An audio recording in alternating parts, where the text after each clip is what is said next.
Also ich begrüße euch, meine Lieben, sehr herzlich zum 15. Vortrag über die Apokalypse. Wir stehen bei den 7 Gemeinden oder den Sendschreiben an die 7 Gemeinden. Die 7 Gemeinden repräsentieren die 7 Kulturepochen. Davon sind 4 bereits abgelaufen, in der 5. stehen wir jetzt drinnen, im ersten Drittel noch, also das ist erst so gemütlich im Anlaufen. Gemütlich ist vielleicht übertrieben, aber, aber ich kann euch garantieren, das Tempo wird nur zulegen. Also es kommt einiges auf uns zu, überhaupt die Entwicklung beschleunigt sich sehr stark.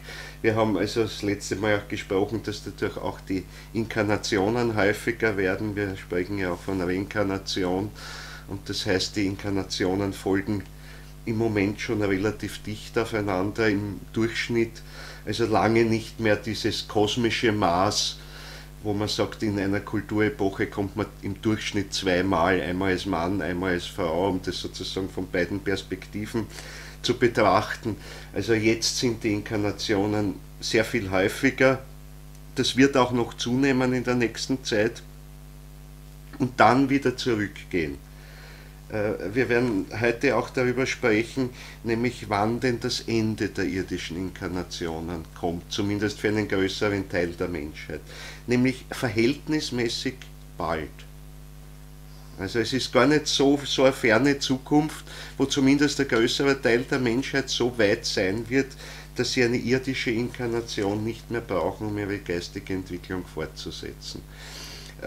Große Eingeweihte haben schon in der Vergangenheit es geschafft, also ihr Leben so zu verändern, sich so zu entwickeln, dass sie einer irdischen Inkarnation zumindest für ihre eigene Entwicklung nicht mehr bedürfen. Ein ganz prägnantes Beispiel ist der historische Buddha oder die Buddhas überhaupt. Es gab ja mehrere. Die Buddha-Würde heißt so viel wie, dass man so weit ist, eben, dass man einer irdischen Inkarnation nicht mehr bedarf. Aber es sind auch andere Eingeweihte bereits so weit, dass sie das für sich selbst nicht mehr brauchen, aber dann aus freiem Entschluss doch wieder heruntersteigen zu einer irdischen Inkarnation, um hier zu wirken, wenn man gewisse Aufgaben eben nur in der irdischen Inkarnation erfüllen kann, also um eben den Menschen hier zu helfen. Und es gibt also eigentlich so bei den großen Eingeweihten 2 Gruppen, die eine, die dann so weit ist, dass sie nur mehr von drüben wirkt, also aus dem geistigen Bereich, und andere, die zwar auch so weit entwickelt sind, aber ganz bewusst auf die Erde heruntersteigen und sich dann sehr, sehr oft inkarnieren. Also da ist oft zwischen den Inkarnationen 15, 20 Jahre. Also sie sind dann in jedem Jahrhundert verkörpert auf jeden Fall. Ein solcher Eingeweihter ist zum Beispiel Christian Rosenkreuz, von dem sagt das Rudolf Steiner ganz deutlich. Und ein anderer, bei dem das sicher auch der Fall ist, ist der Meister Jesus. Meister Jesus ist im Prinzip jener salomonische Jesus, der zur Zeitenwende geboren wurde, als einer der beiden Jesusknaben. Wir haben ja darüber schon gesprochen, dass zur Zeitenwende in Wahrheit 2 Jesusknaben geboren wurden. Einerseits der nathanische Jesus, der in gewisser Weise die geeigneten Leibeshüllen dann für die Inkarnation des Christus zur Verfügung gestellt hat.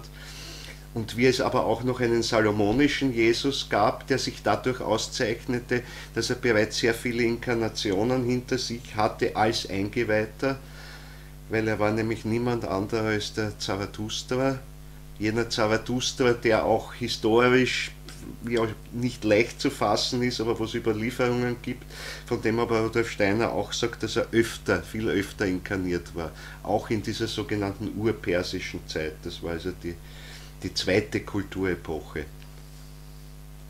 Und Und wir haben dann darüber gesprochen, wie aus diesen zwei Jesus-Knaben oder diesen zwei Jugendlichen dann später in gewisser Weise eine Person wird, indem das Ich des Zarathustra bzw. des salomonischen Jesus in die Leibeshüllen des nathanischen Jesus hinüberwechselt.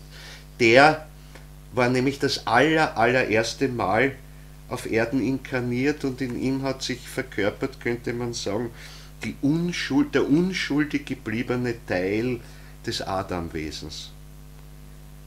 Also das heißt, zur Zeit des Sündenfalls, als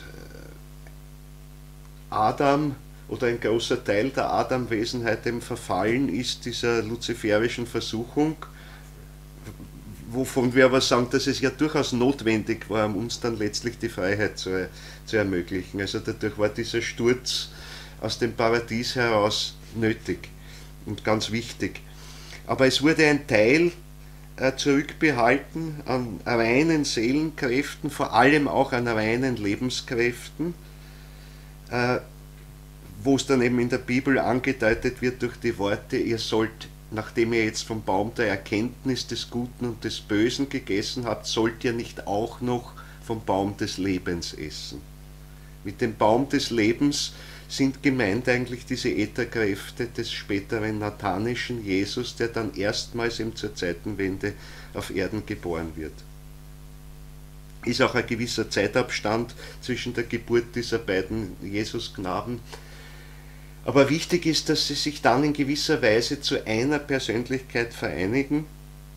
In dem nathanischen Jesus hat in dem Sinn noch kein irdisches Ich Platz gefunden. Man muss ja denken, das irdische Ich bekommt der Mensch durch die irdischen Inkarnationen. Mit der ersten irdischen Inkarnation beginnt das. Die meisten Menschen hatten zur Zeitenwende aber bereits mehrere oder sogar viele Inkarnationen hinter sich und hatten daher schon so etwas wie ein entwickeltes menschliches Ich, in dem die Freiheit zwar noch nicht wirklich realisiert, aber schon deutlich veranlagt war. Bei dem nathanischen Jesus, der das erste Mal da ist, und wir wissen, das Ich erwacht so richtig erst im 21. Lebensjahr und das Überwechseln des Ichs des salomonischen Jesus erfolgt aber im 12. Lebensjahr. Also bevor überhaupt bei dem nathanischen Jesus das eigene Ich noch wirklich ausgebildet ist. Daher ist das gar kein Problem, es muss nichts verdrängt werden dort oder weggehen, sondern es wird eine Persönlichkeit daraus, die jetzt einerseits die perfekten Leibeshüllen zur Verfügung stellt, könnte man sagen, die also nicht durch den Sündenfall getrübt sind, jedenfalls nicht von der ätherischen Seite, nicht von der astralischen Seite, also von der seelischen Seite her. Ein gewisser Einschlag ist natürlich drinnen, weil das Ganze trotzdem durch die Vererbungsströmung irgendwo gehen muss, damit ein physischer Leib zustande kommt. Weil der entsteht nicht Hokuspokus aus der Luft heraus. Also da sind natürlich Kräfte drinnen, aber es waren die besten Bedingungen geschaffen auf jeden Fall. Und der Christus zieht ja dann erst mit der Jordantaufe ein, im 30. Lebensjahr dieser Wesenheit, die man jetzt als Jesus von Nazareth bezeichnen kann, als diese eine Individualität. Das alles hat sich also in der 4. Kulturepoche abgespielt. In der 5. Kulturepoche finden wir bereits sehr stark die Früchte, die uns geblieben sind durch das Erdenleben des Christus, nämlich der Impuls gekommen ist, dass das Ich wirklich zum Bewusstsein seiner Freiheit aufwachen kann. Das beginnt eigentlich jetzt erst überhaupt, dass man auf die freie Tätigkeit des Ich bauen kann. Bis dahin wurden die Menschen geführt von höheren Wesenheiten. Jetzt sind diese höheren Wesenheiten natürlich auch noch da und insbesondere der Christus ist da, aber sie agieren nur so, dass sie die Freiheit des Menschen absolut respektieren, absolut schätzen und nur tätig werden, wenn der Mensch es aus seiner Freiheit heraus will, wenn er es zulässt.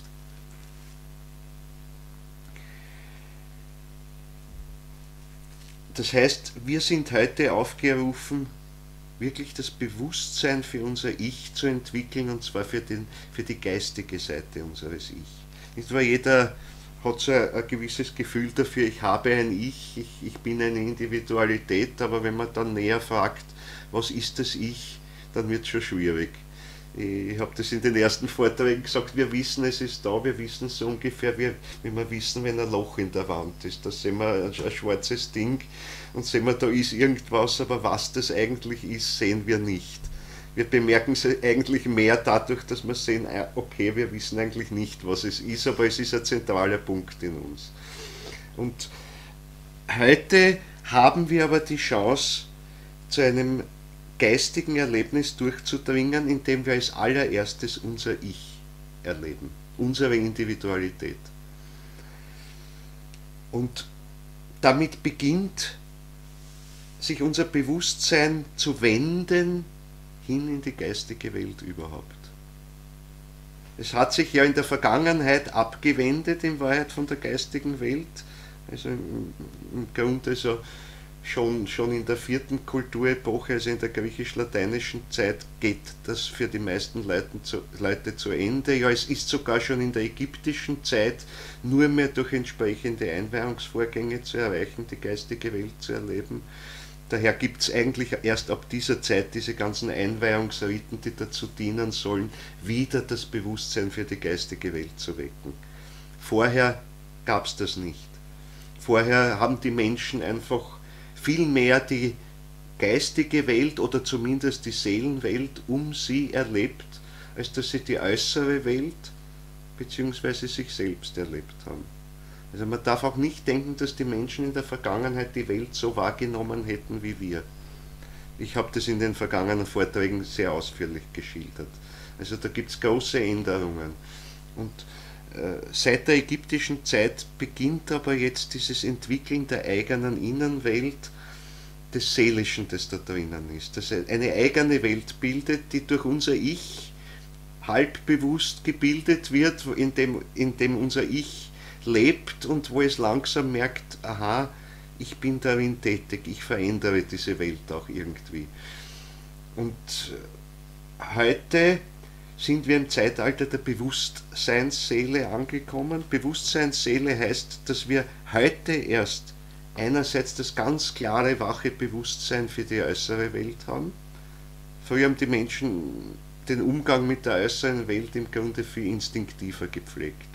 Sind sehr geschickt damit umgegangen, aber haben nicht so genau beobachtet wie wir, schon gar nicht was unter das Mikroskop gelegt oder unter das Fernrohr, sondern es war eine mehr instinktive Weisheit, die da war, also namentlich in der ägyptischen Zeit, das haben wir besprochen. Bei den Griechen kommt es dann langsam heraus mit der Philosophie, aber dann haben sie am Anfang auch noch nicht so sehr das Eigendenken im Bewusstsein, sondern sie merken, da kommen Gedanken herein. Teilweise mit der Sinneswahrnehmung zugleich. Also sie haben am Anfangs noch nicht so das Gefühl dafür, ich denke, sondern eher, es denkt in mir. Und dieses Denken kommt herein, ja, es kommt eigentlich mit den Sinneswahrnehmungen mit. Das Wort Idee, Idein im Griechischen hängt mit Videin, mit Schauen zusammen, mit dem Sehen, und zwar wirklich mit dem äußeren Sehen auch. Aber es war beim Griechen eben noch so ein letzter Übergang, wo man eben etwas Geistiges in Form der Ideen mitgeschaut hat. Das ist, darauf läuft die platonische Ideenschau zum Beispiel hinaus. Aristoteles ist dann einer, der sich schon sehr viel bewusster wird des Eigendenkens und so weiter. Und das sollten wir heute steigern, und zwar wirklich das Bewusstsein aufs Denken selbst zu richten und nicht nur auf die fertigen Gedanken. Auch das haben wir besprochen, dass da ein großer Unterschied dazwischen ist, wirklich das eigene Denken zu beobachten oder nur das Ergebnis des Denkens, nämlich die Gedanken, die unter Umständen gar nicht von uns sind, sondern die wir vielleicht irgendwie aufgenommen haben. Ich meine, das meiste, was wir heute durch die Bildung aufnehmen, sind mehr oder weniger fertige Gedanken, die wir herumtragen, und wenn wir in einer anderen Kultur oder zu einer etwas anderen Zeit aufwachsen, dann schaut das schon ziemlich anders aus. hat schon ganz andere Perspektiven als Gedanken, die uns selbstverständlich sind. Und wenn wir ehrlich sind, haben wir sie wirklich so ganz selbst gedacht? Wir haben sie mal übernommen und ein bisschen denken wir auch was dazu, aber großteils sind sie einfach da. Und das ist aber noch nicht wirkliches Denken. Also wirkliches Denken ist dort, wo wir im Grunde aus dem Nichts heraus durch unser Denken Gedanken schaffen. Und diese Gedanken sind dann unsere eigenen. Ja, nicht nur unsere Gedanken schaffen, sondern indem wir uns selbst schaffen dadurch. Das merken wir dann nämlich da drinnen, dass bereits dieses Denken eine geistige Tätigkeit ist. Und eine geistige Tätigkeit ist eine schöpferische Tätigkeit und jede schöpferische Tätigkeit beginnt damit, sich selbst als geistiges Wesen immer wieder neu zu erschaffen. Ununterbrochen eigentlich. Das ist kein Prozess, der einmal fertig ist und dann sage ich, so bin ich halt, sondern es geht immer weiter. Also wir schaffen uns beständig um. Ich habe das in den letzten Vorträgen oft mit dem Bild des Phönix, der aus der eigenen Asche steigt, geschildert. Also eigentlich ununterbrochen entstehen wir als dieser wunderschöne Phönixvogel und dann mit einem Lichtblitz oder einem Feuerblitz zerfällt es wieder zur Asche und aus der müssen wir uns wieder neu erschaffen. Und das geht ununterbrochen, im Grunde in Zeitlosigkeit. Das braucht keine Zeit, aber es passiert ununterbrochen. Ewigkeit und Augenblick sind da eins, weil es ist außerhalb von Raum und Zeit im Grunde. Dort sind wir und zu solch einem Erlebnis durchzubrechen, heißt eine Ahnung bekommen davon, was das eigene Ich ist. Das zu erleben, im Denken zunächst einmal. Das ist noch nicht im eigentlichen Sinn Hellsichtigkeit, aber es bereitet es bereits vor.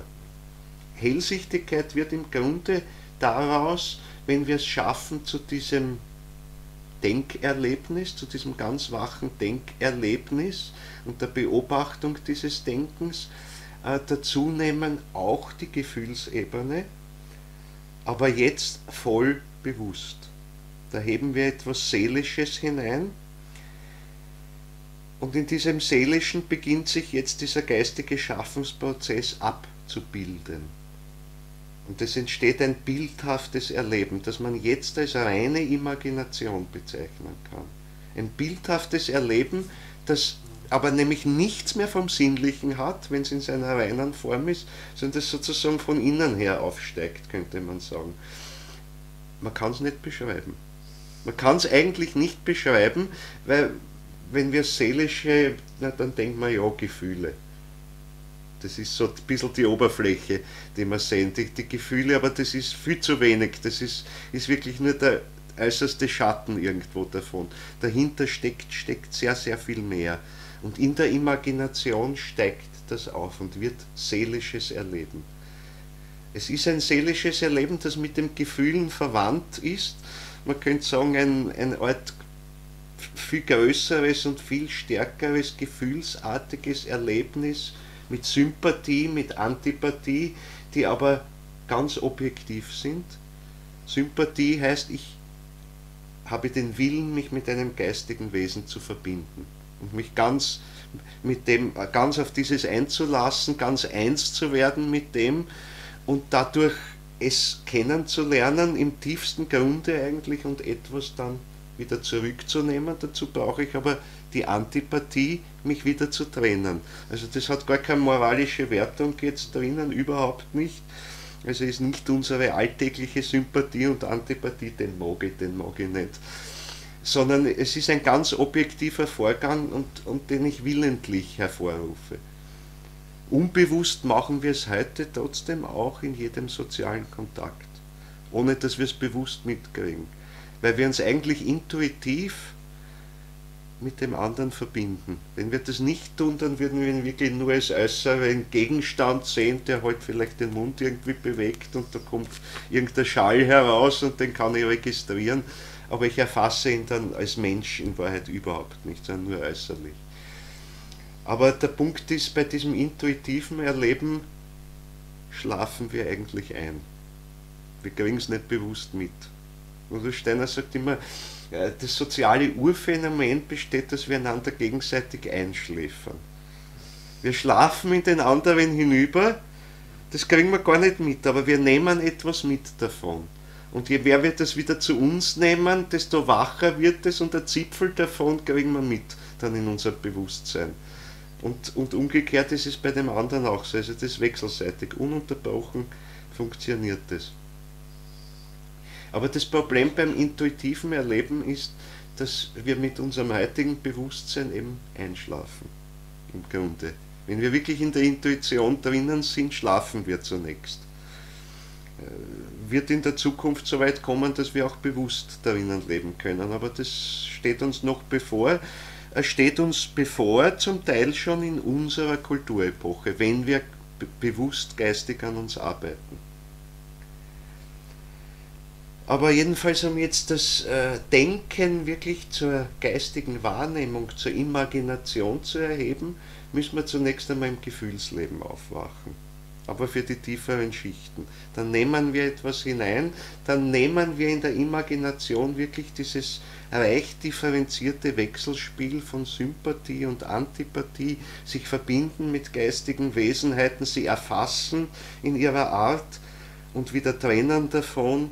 Das ist eigentlich die Imagination. Jetzt kann man sie so in Wahrheit gar nicht schildern, weil wir keine Worte dafür haben. Und man kann sie aber dann übersetzen in ein sinnliches Bild im Grunde. Auch Rudolf Steiner kann es gar nicht anders schildern, als indem er es in sinnliche Bilder übersetzt. Man sieht den Bildern schon an, dass es nicht wirklich ein äußeres sinnliches Erlebnis ist, weil oft dann Dinge vorkommen, die im Sinnlichen so nicht möglich sind, aber trotzdem sind die ganzen Sinnesqualitäten drin, es treten vielleicht Menschen auf, es treten Engelgestalten auf, die menschenartig aussehen, aber halt Flügel haben, aber man darf sich nicht vorstellen, dass ein Engel jetzt wirklich so, aha, ja, das ist ein Mensch mit Flügeln. Das ist ein Bild. Die Flügel hängen zum Beispiel sehr stark zusammen mit der ätherischen Tätigkeit, die wir auch als Menschen mit den Händen ausführen, mit den Armen vor allem ausführen. Wenn man sich die ganze Bewegungsgestalt vorstellt, der Hände, wenn sie rein einem seelischen Ausdruck hingegeben sind, also nicht, wenn ich einen Gegenstand ergreife, das spielt keine Rolle, aber wenn ich seelisch meinem Seelenleben Ausdruck verleihe in der Bewegung, in der Gestik, dann habe ich ein Bild dafür, weil in Wahrheit, was tun wir da? Wenn wir die Arme bewegen, eigentlich die Ätherarme bewegen, das ist das Wesentliche nämlich dabei. Wenn wir diese Ätherarme bewegen, denken wir unser Schicksal. Da denken wir es eigentlich, wir kriegen es halt nicht bewusst mit, aber da denken wir es. Daher schildert Steiner so oft, dass er, wenn er sucht frühere Inkarnationen von Menschen, sehr oft ist die Anregung die Gestik, die der Mensch macht. Die Art der Bewegung. In der spricht nämlich sein ganzes Schicksal, sein ganzes Karma auch drinnen. Es drückt sich aus in der Bewegung.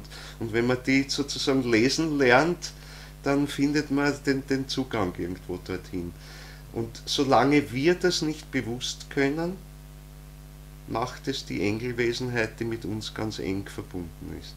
Und weil wir haben alle eine Engelwesenheit, die mit uns ganz eng verbunden ist, und die brauchen wir eben gerade vor allem dazu, dass dieser Engel unser Karma, unser Schicksal über die ganzen Inkarnationen überschaut.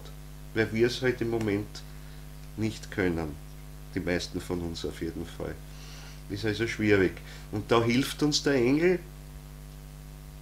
aber wir sind natürlich aufgerufen, langsam oder auch ein bisschen schneller dazu zu kommen, zumindest zu erkennen einmal, wo begegne ich Menschen, mit denen ich schicksalsmäßig verbunden bin. Das ist schon ein erstes. Es geht ja nicht so sehr am Anfang darum, ich war dort und dort inkarniert und dann auch noch dort und natürlich war ich überall der Hohepriester oder der König oder sonst irgendwas, ist eh klar, das sind mit Sicherheit Fantastereien in der Regel. Weil wenn es wirklich ein hoher Eingeweihter ist, wird er das kaum mal so groß erzählen. Er wirkt einfach, oft ganz bescheiden und wenn es seine Aufgabe zulässt, ganz im Verborgenen. Also die großen Eingeweihten wirken meistens so, dass kein Mensch herum weiß, dass es ein Eingeweihter ist, außer ein anderer Eingeweihter, wenn er dem begegnet. Und er wirkt dadurch auf ganz schlichte Weise. Auf ganz schlichte Weise, indem er einfach den Menschen, denen er etwas zu geben hat oder denen er einen Anstoß geben kann, so gut erfassen kann, dass ein paar Worte genügen. Die scheinen äußerlich völlig belanglos vielleicht. Und in dem anderen Menschen setzt sich das fest, weil er genau den Punkt getroffen hat, was dessen Schicksalsaufgabe ist. Nicht, weil es ist nicht so, dass der Eingeweihte, ich gebe dir jetzt eine Aufgabe. Die Aufgabe hat jeder selber. Der Punkt ist nur, wacht er dafür auf, dass er diese Aufgabe ergreift, oder verschläft er es einfach. Und wenn jemand so weit ist, dass er zumindest in dieser Inkarnation bewusst diese Aufgabe irgendwann einmal ergreifen kann, dann ist dazu oft so ein Anstoß hilfreich. Das ist vielleicht ein einziges Wort, das den Menschen irgendwann so immer wieder mal auftaucht und für ihn eine Bedeutung gewinnt. Und irgendwann wächst daraus etwas und das ist seine Lebensaufgabe. Also so auf ganz unauffällige Weise geht das meistens. Ich meine, dass Rudolf Steiner so in die Welt hinausgetreten ist eine ganz große Seltenheit, aber es war ihm eine Notwendigkeit, die Geisteswissenschaft einfach einmal in die Öffentlichkeit im Grunde hineinzusetzen. Und zu zeigen, ja, in unserem Zeitalter, also jetzt im 5. Kulturzeitraum, ist es bereits möglich, dass Menschen, wenn sie wollen, aus eigener Kraft zu einer geistigen Erkenntnis kommen, die wissenschaftliche Klarheit hat. Und das wird ein wesentliches Element sein, das es für die Zukunft zu pflegen gilt. Weil wir arbeiten, habe ich auch geschildert in den letzten Vorträgen, ja heute im Grunde noch mit dem Denken, das ein Erbstück ist aus der griechisch-lateinischen Zeit. Aber ein im Grunde abgestorbenes Erbstück aus der Zeit. Und das geht bergab. Ich meine, es reicht, um das Tote zu begreifen bis zu einem gewissen Grade, das Abgestorbene, aber dann hört es schon auf. Und vor allem, es hat keine Zukunft, weil es kommt da nichts Schöpferisches hinein. Man kann sehr viel kombinieren und ausprobieren und das kann sehr genial auch sein natürlich, aber es ist eine geniale Kombinatorik. Dazu gehört hohe Intelligenz, keine Frage. Ariman hat diese Intelligenz in höchstem Maße. Aber im Grunde ist es alles Kombinatorik von bereits Vorhandenem. Das kann total überraschend und erstaunlich sein, was dabei rauskommt, aber trotzdem ist es nicht wirklich schöpferisch, weil schöpferisch ist es dort, wo aus dem Nichts etwas geschaffen wird. Sich selbst als erstes schaffen aus dem Nichts heraus und dann darüber hinaus weiteres schaffen aus dem Nichts heraus. Dort fängt das wirklich Geistige an. Und dafür müssen wir in unserer Kulturepoche bereits ein Bewusstsein entwickeln und ausreifen, bis zu einem gewissen Grad zumindest, wird es aber dann ohnehin erst in der nächsten Kulturepoche, die also in der Zukunft liegt, ist nach dem Jahr 2500 erst, also da haben wir noch einiges an Zeit, da wird sich noch sehr, sehr viel abspielen, da wird sich die Welt gewaltig verändern, auch durch die Technik. Es wird einen Einfluss auch auf die ganze Natur haben, einen immer stärkeren, und wir wollen hoffen, dass es ein guter Einfluss ist, weil man muss denken, es einerseits sind in der Technik Zerstörungskräfte drinnen, aber es sind auch Kräfte drinnen, die die Natur mit auch brauchen wird, um zu überleben. Die Natur kann ohne die Hilfe des Menschen nicht so lange überleben, wie es eigentlich vorgesehen ist. Also das ist heute zum Beispiel in der Umweltschutzdebatte oder Klimadebatte oder so ein ganz wichtiger Punkt, dass uns bewusst sein muss, zurück zur Natur, zur alten Zeit sozusagen. Also wir schrauben alles zurück und ziehen jetzt in die Höhle am besten. das wird nicht funktionieren. Das wird für uns Menschen nicht funktionieren, wäre völlig sinnlos, aber es wird auch für die Natur nicht funktionieren, sondern sie braucht uns.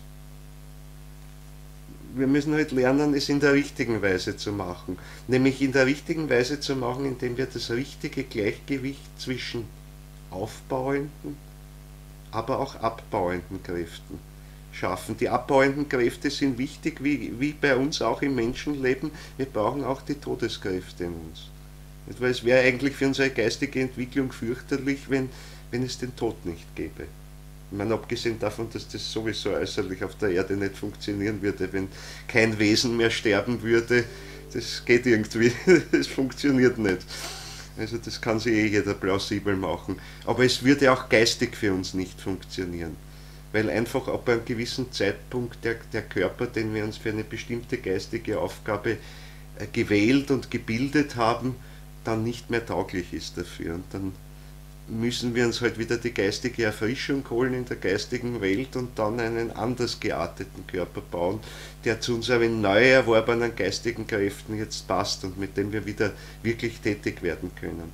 Aber das gilt im Großen für die Natur eben auch, und das heißt, die Natur braucht auch diese Abbaukräfte drinnen. Da spielt der Ahriman natürlich eine Rolle, das ist auch ein Teil seiner Aufgabe, das zu machen. Da spielt die Technik eine Rolle, wo eben wir auch drinnen werken, man muss sich bewusst sein, die Technik bringt eigentlich nur Abbaukräfte.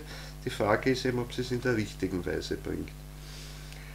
Wichtig sind eben auch die Aufbaukräfte, biologisch-dynamische Landwirtschaft oder sowas. Das sind Impulse, die dazu dienen, Lebenskräfte der Erde zuzuführen. Also wir werden beides brauchen. Und sehr wichtige Lebenskräfte, die der Erde zugeführt werden können, sind auch jene, die wir entwickeln durch ein lebendiges Denken. Ich meine, heute ist das noch ganz am Anfang, aber das wird immer mehr Bedeutung bekommen. Bereits im Erdenleben, besonders aber dann im Leben nach dem Tod, dann werden nämlich diese Lebenskräfte, die wir da entwickelt haben im Denken, wir entwickeln dann nämlich wirklich Lebenskräfte, dann werden die in der Natur tätig, in hohem Maße tätig und werden die Erde so verändern, dass sie auch für unsere nächste Inkarnation sozusagen passt, weil das muss zusammenpassen.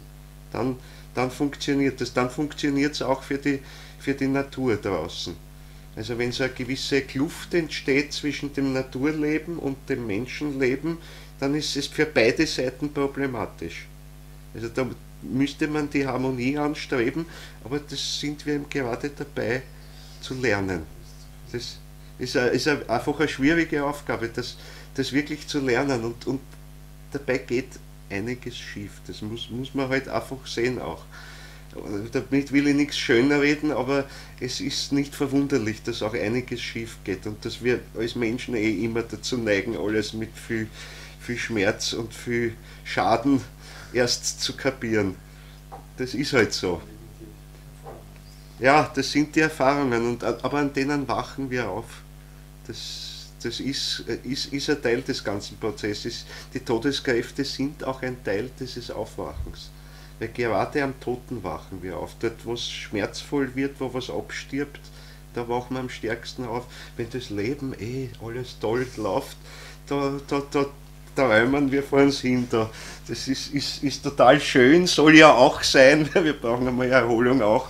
Aber lernen tun wir dort am wenigsten und aufwachen tun wir dort am wenigsten. Wir brauchen es natürlich auch, diese Phase, um das, was wir gelernt haben, zu verarbeiten und zu einer wirklichen Kraft zu entwickeln. Also ich merke das immer beim Theaterspielen, wenn man ein Stück einstudiert und dann hat man endlich die Premiere gehabt und dann ist draußen, sagt man, okay, das ist so halbwegs gewesen. Aber wenn man es nach einer Zeit wieder heraufholt, dazwischen aber versinken lässt, dann ohne dass man irgendwas getan hat, ist es auf einem höheren Niveau da. Weil es in der Tiefe, schlafend im Grunde, weiterverarbeitet wird und dann erst reift. Und dann holt man es hervor, und das ist im Großen genauso. Also das ist ganz wichtig. Und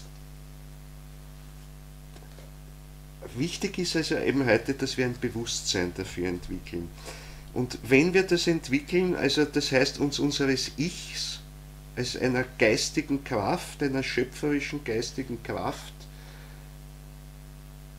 bewusst werden, der höchsten schöpferischen Kraft, die es gibt. Der höchsten schöpferischen Kraft, die es gibt.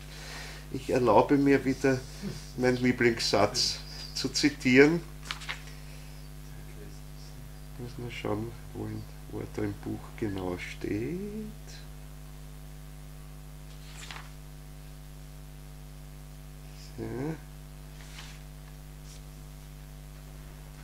Ja, nämlich, es wird gesagt zur Gemeinde von Thyatira, die entspricht der griechisch-lateinischen Zeit, also das ist die Zeit, wo auch das Erdenleben des Christus hineinfällt. Und da wird dieser einfach unglaubliche Satz ausgesprochen, die der Christus jetzt spricht. Das ist also der Inhalt dieses Briefes. Die gleiche Vollmacht des Ich soll ihm eigen sein, dem Menschen, die ich von meinem Vater empfangen habe. Die gleiche Vollmacht, um nichts weniger. Also die ultimative Schöpferkraft im Grunde. Natürlich ist ein Problem, bis wir erst so weit sind, diese Kraft handhaben zu können. Dass sie potenziell in uns da ist, heißt noch nicht, dass wir sie jetzt schon nützen können. Da werden wir noch eine ziemliche Zeit brauchen. Und das Erste, was wir dabei tun müssen, ist unser Seelenleben zum Ausdruck der schöpferischen Kraft unseres Ichs zu machen. Also an unserem Seelischen zu arbeiten, unseren Astralleib sogar. Also der Astralleib ist noch mehr als unser Seelisches, das ist sozusagen das große Umfeld. Von der Substanz her ist es das Gleiche, könnte man sagen. Also Astralwelt, Seelenwelt, das ist sozusagen das große kosmische Seelische. Und aus diesem großen kosmischen Seelischen wird zunächst einmal unser Astralleib herausgesondert, substanziell herausgesondert, aber als etwas Eigenständiges. Und innerhalb dieses Astralleibs wird dann im Wesentlichen zumindest seit der ägyptisch-chaldäischen Zeit, ein eigenständiges Seelisches, also eine Art verfeinertes Astralisches, nämlich durch die Tätigkeit des Ich, unterbewusst, halbbewusst, veredeltes Astralisches gebildet. Weil das Problem bei unserem Astralleib ist das, dass wir halt da drinnen haben auch die ganzen Kräfte, die durch die Versuchung in uns hineingekommen sind. Also namentlich einmal die luziferischen Impulse sind da ganz stark drinnen. Das ist schon mal nämlich der Unterschied unseres Astralleibs zur großen Seelenwelt draußen, dass unser Astralleib eben beeinträchtigt ist durch die Tätigkeit der Widersacher. Das ermöglicht zum Beispiel, dass unser Astralleib so eigenständig bis eigenwillig werden kann überhaupt, egoistisch werden kann von mir aus. Bei den Engelwesenheiten geht das nicht. Engelwesenheiten können das von sich aus nicht. Bei uns ist es drinnen. Bei uns ist es drinnen. Einfach durch den Einfluss des Luzifer, der zu dieser Aufgabe, wie der Steinheim oft sagt, bestellt oder hinkommandiert wurde, abkommandiert wurde. Damit wir jetzt da drinnen zwar einen problematischen Astralleib haben, einerseits viel Weisheit drinnen, aber halt auch so luziferische Kräfte drinnen, die zum Egoismus führen, aber Mensch, jetzt fang an da drinnen zu arbeiten und bilde dir ein reines Astralisches, ein reines Seelisches, zunächst einmal als reine Innenwelt. Und das sind jetzt die 3 Seelenglieder, eben die Empfindungsseele, die Verstandes- oder und Gemütsseele und jetzt die Bewusstseinsseele. Dieses Seelische, so wie sich es eben ab der ägyptisch-chaldäischen Zeit entwickelt, habe ich auch das letzte Mal gesagt, das ist noch nicht das Unsterblich-Seelische. Das Unsterblich-Seelische, das die Menschen vorher hatten, das war aus der Seelenwelt herausgenommen. Das war etwas wie das Gemeinschaftsbewusstsein, das Gruppenbewusstsein, das Gruppenseelische, der Familie, zu der man gehört, oder oder der Volksgruppe, zu der man gehört, das war unzerstörbar. Aber ein eigenes Seelisches hatte man im Grunde noch nicht. Man hat das Seelische eigentlich draußen erlebt, in der Gemeinschaft mit den anderen Menschen in gewisser Weise. Man hat es vielleicht sogar noch hellsichtig geschaut irgendwo. Mit der ägyptischen Zeit fängt es sich an, das nach innen zu ziehen. Und das, was wir da jetzt erarbeiten, ist aber zunächst noch was ganz Flüchtiges. Und es geht mit dem Tod weg, sofern man nicht irgendwas unternimmt dagegen. Also ägyptische Einweihung hatte natürlich unter anderem den Zweck, also da auch ein unsterbliches Seelisches mitzunehmen. Weil es war schon den Ägyptern klar, das, was wir jetzt mit den Sinnen aufnehmen oder auch mit dem langsam heraufkommenden Verstand, der nur bei den Eingeweihten zunächst in der ägyptischen Zeit in der Art da war, das ist alles vergänglich. Das ist mit dem Tod weg, das ist gebunden ans physische Werkzeug. Ja, man hat natürlich dann geschaut, erhalten wird dieses physische Werkzeug, zumindest im Abdruck, also als Mumie, aber dieses Seelische, das geht weg, das ist verloren. Also da bedarf es einer stärkeren Entwicklung. Wir müssen an unserer Unsterblichkeit arbeiten. Den Griechen war das noch stärker bewusst, darum also diese eigentlich sehr negative Einstellung, die sie zum Tod hatten, die Unterwelt.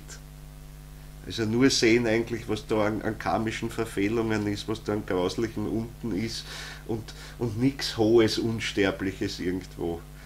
Das geht immer mehr verloren.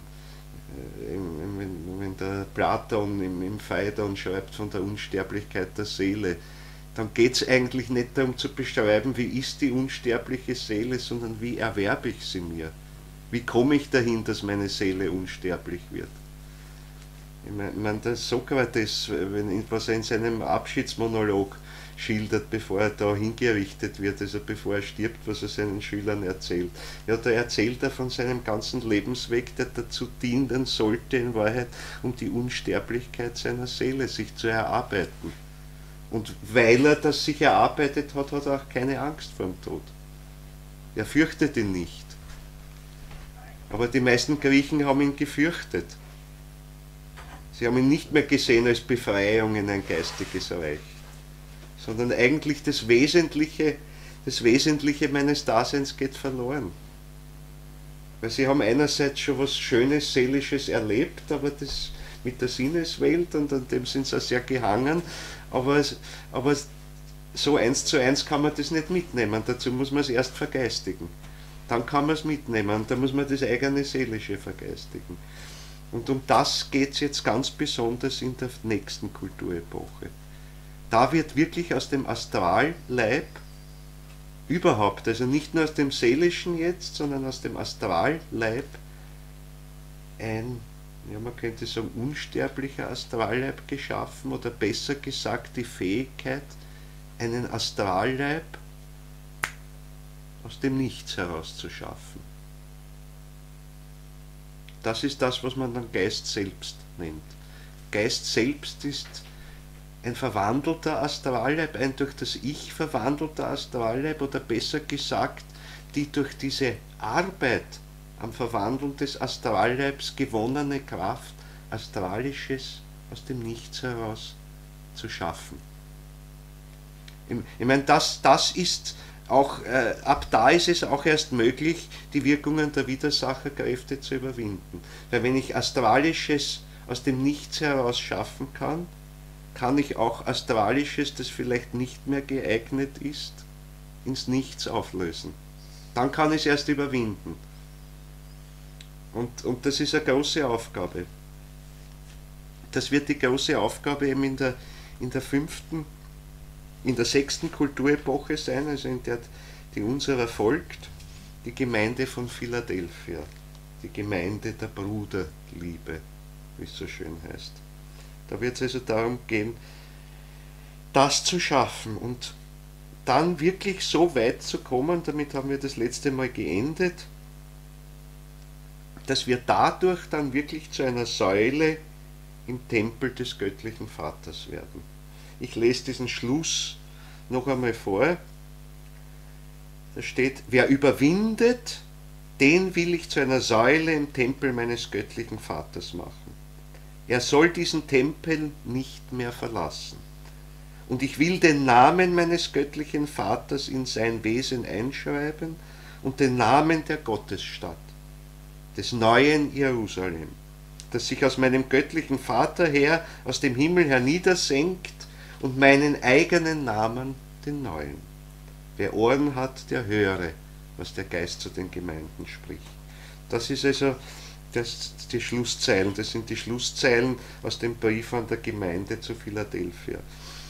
Also da ist ja auch jetzt erstmals das neue Jerusalem angesprochen. Also das heißt, die zu dieser Säule im Tempel des Vaters werden, auf die wird sich dieses neue Jerusalem herabsenken. Das neue Jerusalem deutet bereits auf die nächste Verkörperung unserer Erde hin. Also auf einen ganz neuen kosmischen Zustand, muss man sagen, der in die Welt treten wird, nachdem unsere gesamte Erdentwicklung abgeschlossen ist. Also man muss dazu, ich wiederhole es, manche kennen es, manche noch nicht so deutlich. Rudolf Steiner spricht ganz deutlich davon, dass es 7 planetarische Verkörperungen, wenn man es jetzt so äußerlich bezeichnen will, geben wird, von denen unsere Erdentwicklung, in der wir jetzt stehen, die mittlere Stufe ist.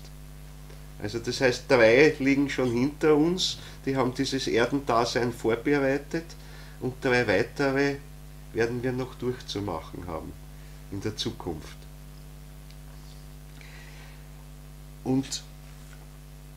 Aber die eben dieses Geist selbst sich erworben haben, das sind die zu einer Säule, nämlich im Tempel des göttlichen Vaters werden. Das ist etwas, was wir jetzt bereits vorbereiten können. Das werden vor allem dann auch die Menschen in der Gemeinde von Philadelphia, also in der nächsten Kulturepoche machen, oder ein Teil von ihnen, dass sie dieses Geist selbst zumindest bis zu einem gewissen Grad erwerben. Und in diesem Geist selbst liegt eben wirklich drinnen bereits die Kraft, bewusst Astralisches zu erschaffen. Vielleicht noch nicht den ganzen Astralleib, aber zumindest wesentliche Teile. Und wo auch bereits beginnt eben die Kraft, negatives Astralisches aufzulösen ins Nichts. Und dadurch anzufangen, den Luzifer zu erlösen, ihn zu entbinden von seiner Aufgabe. Weil dann sind wir Herr über diese Kräfte geworden. Wir können sie im positiven Sinn benutzen oder das Negative verschwinden lassen im Grunde. Das wird ganz wichtig sein. Und das heißt, wenn genügend Menschen diese Aufgabe erfüllt haben, dass sie also zumindest der Zipfel von dieser Kraft entwickelt haben, dann ist im Grunde das Maximum dessen ausgeschöpft, was wir aus unserer Erdentwicklung herausholen können. In gewisser Weise. Also zumindest, was wir aus unserer Erdentwicklung in einer physischen Verkörperung herausholen können. Und das heißt, diese Gemeinde von Philadelphia ist daher bereits jenes Zeitalter, wo zumindest ein Teil der Menschheit so weit sein wird, dass sie sich nicht mehr inkarnieren muss für ihre eigene Entwicklung. Auch da wird es so sein, dass viele trotzdem sich inkarnieren werden, um den anderen, die noch nicht so weit sind, zu helfen. Das wird ganz, ganz wesentlich sein, weil es ohne der Hilfe nicht gehen wird.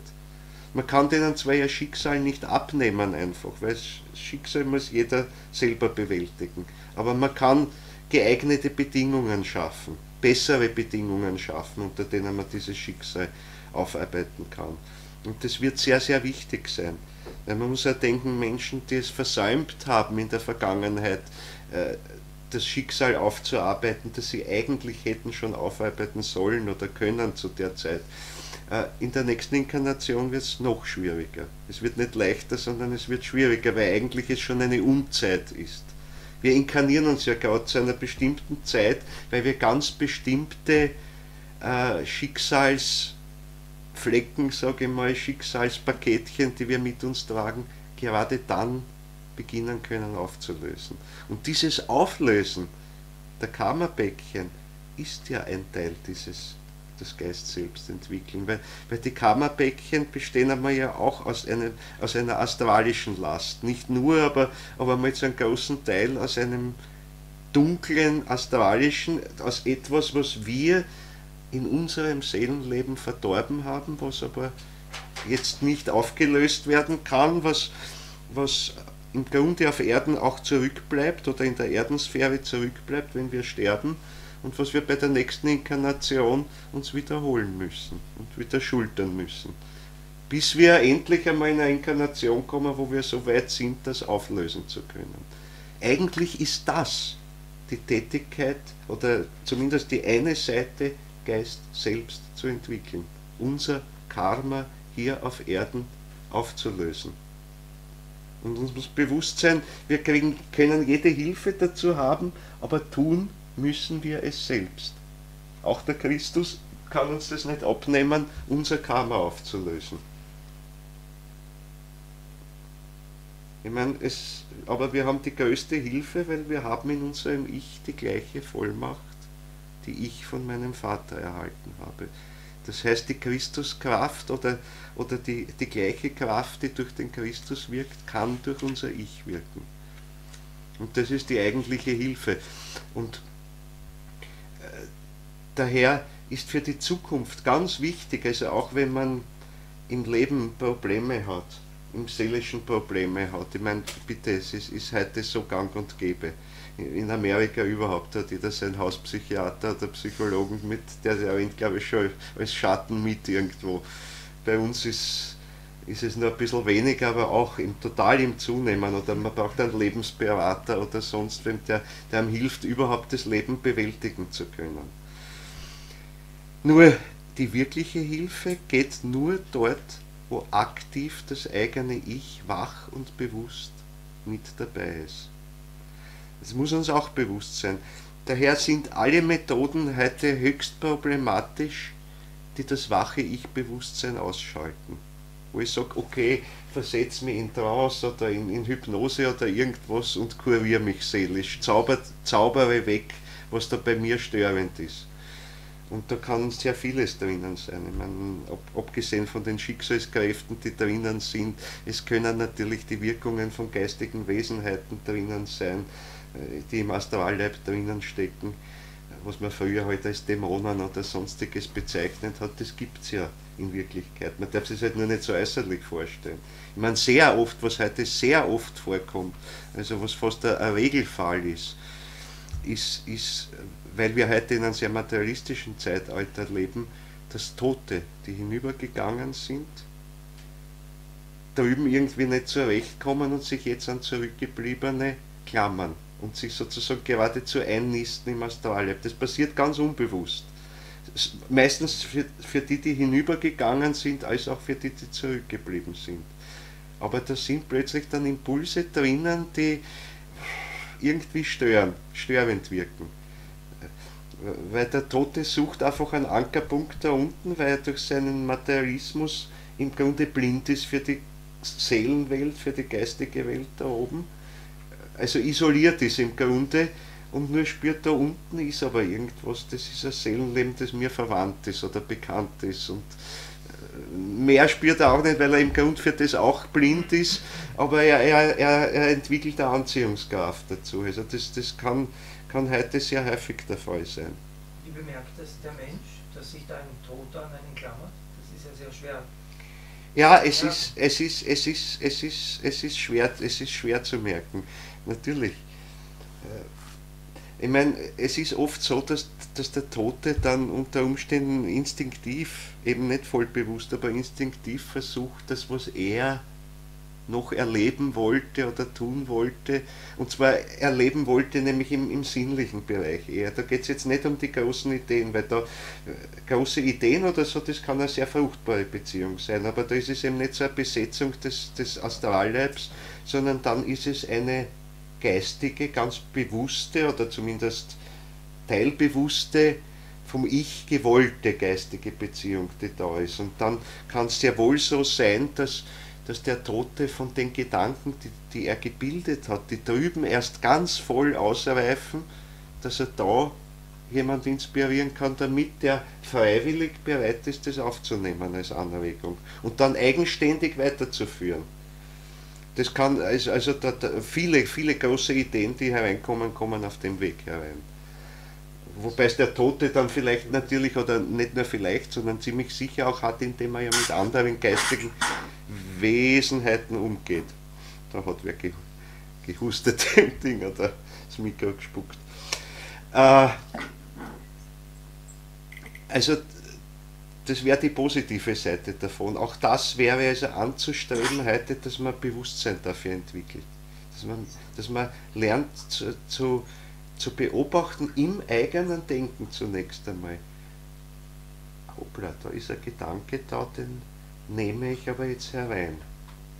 Der ist jetzt nicht auf meinem Mist gewachsen. Ich weiß, der kommt herein, aber er kommt nicht, weil ich es in der Zeitung gelesen habe oder in irgendeinem Fachbuch, sondern der kommt von woanders her, der kommt von einer geistigen Wesenheit. Weiß man wahrscheinlich am Anfang noch nicht, wo das herkommt, aber es ist schon wichtig, einmal diese Unterscheidung im Gedankenleben zu spüren, welche Gedanken sind von mir, welche habe ich von außen, halt durch die Medien oder sonst was oder durch die Erziehung bekommen und welche kommen von der geistigen Seite herein. Und das heißt, ich muss lernen, mich den Gedanken beobachtend einmal gegenüberzustellen und dann sogar noch weiterzugehen, wie entsteht dieser Gedanke. Und dann merke ich nämlich, dann kann ich merken, aha, der strömt von meinem Ich aus. Mein Ich ist die Kraft, die bildet diesen Gedanken.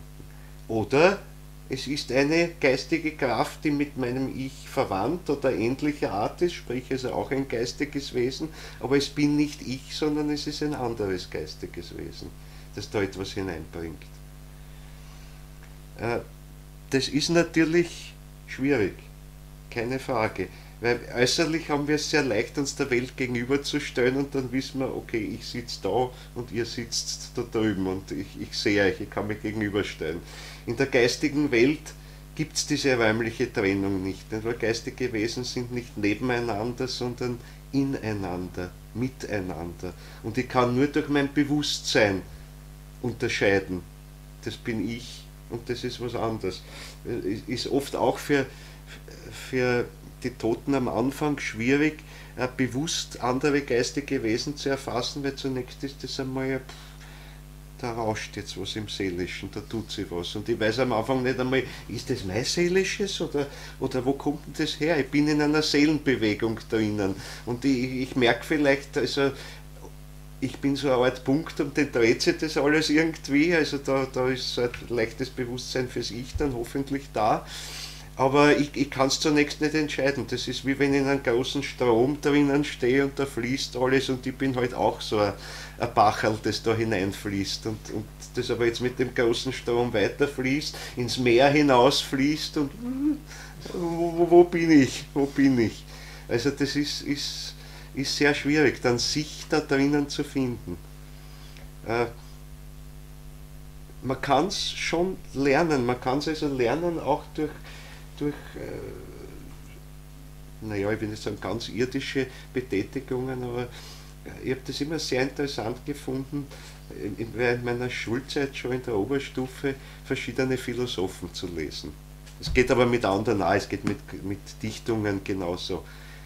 Die Eigenart des Denkens, des Sprechens, des Formulierens dieses Menschen aufzunehmen.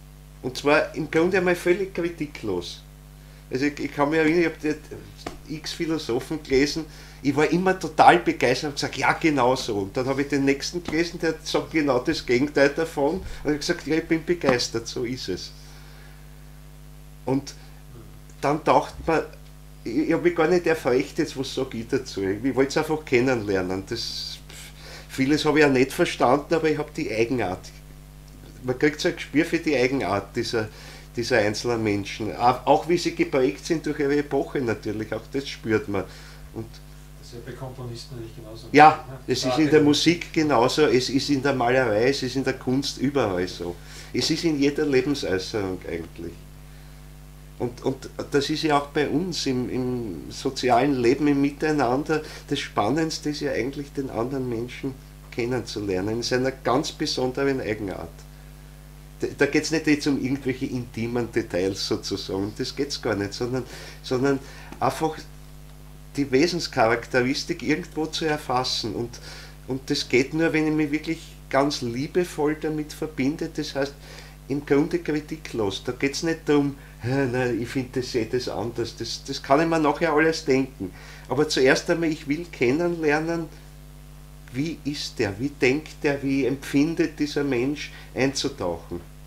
Dann fange ich nämlich langsam auch an, mich an sein Ich, wirklich an seine Individualität heranzutasten. Und dann merke ich aber auch eigentlich erst die Bereicherung, weil ich merke, okay, der ist aber ganz anders als ich. Oder vielleicht nicht ganz, mancher ist näher, mancher weiter, aber im Prinzip ist jeder eine einzigartige Individualität. Und das ist das Bereichernde. Aber natürlich gehört da auch die Kraft dazu, sich gefunden zu haben bis zu einem gewissen Grad.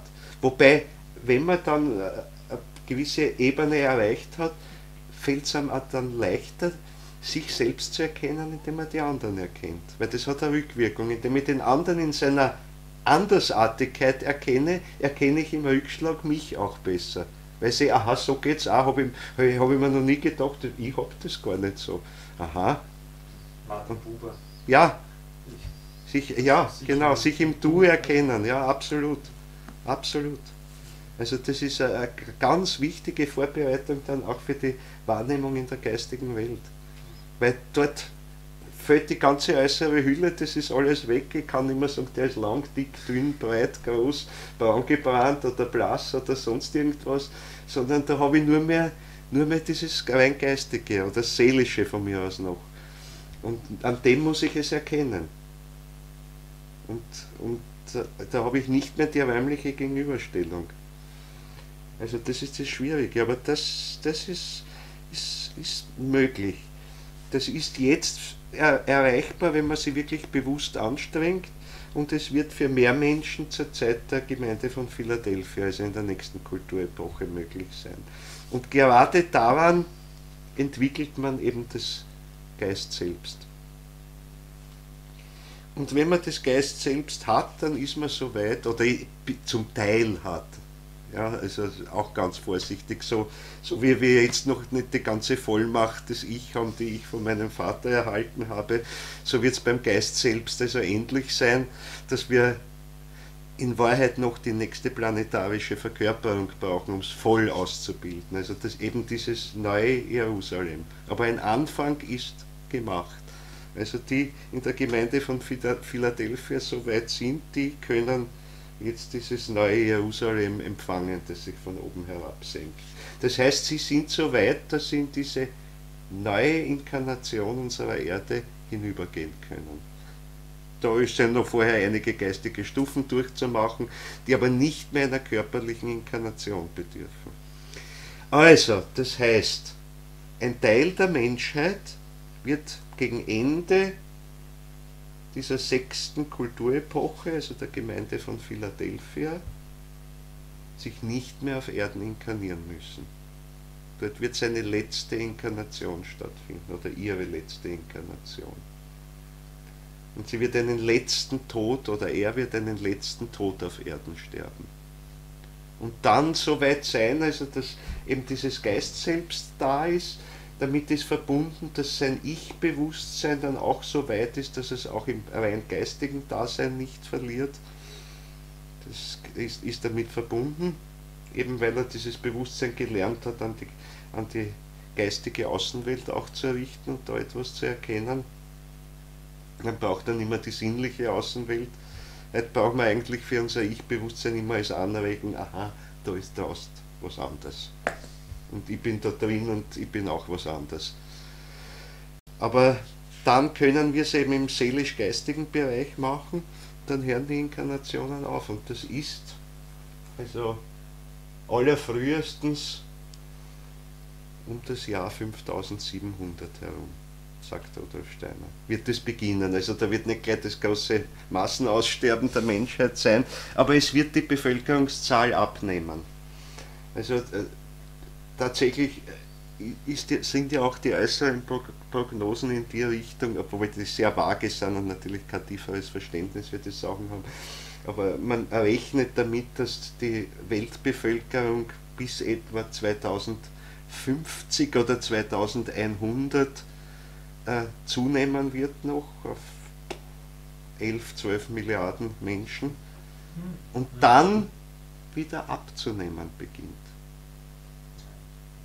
Ich meine, in den Industrieländern oder so sieht man das ja schon, also dass eine starke Tendenz da ist, dass es auch in den Industrieländern einerseits gewollt ist, nicht der Pille und die Verhütungsmittel und so weiter, das ist das eine, aber auch dass zunehmend also Erzeugungsunfähigkeit oder Unfruchtbarkeit entsteht, gibt es immer mehr Probleme. Nicht umsonst gibt es halt künstliche Befruchtung und diese Dinge, das wäre, abgesehen davon, dass man es halt nicht hatte, aber wäre kein Thema gewesen. Heute wird es immer mehr Thema und es wird immer problematischer werden. Also sozusagen die physische Zeugung auf Erden, das wird problematischer werden.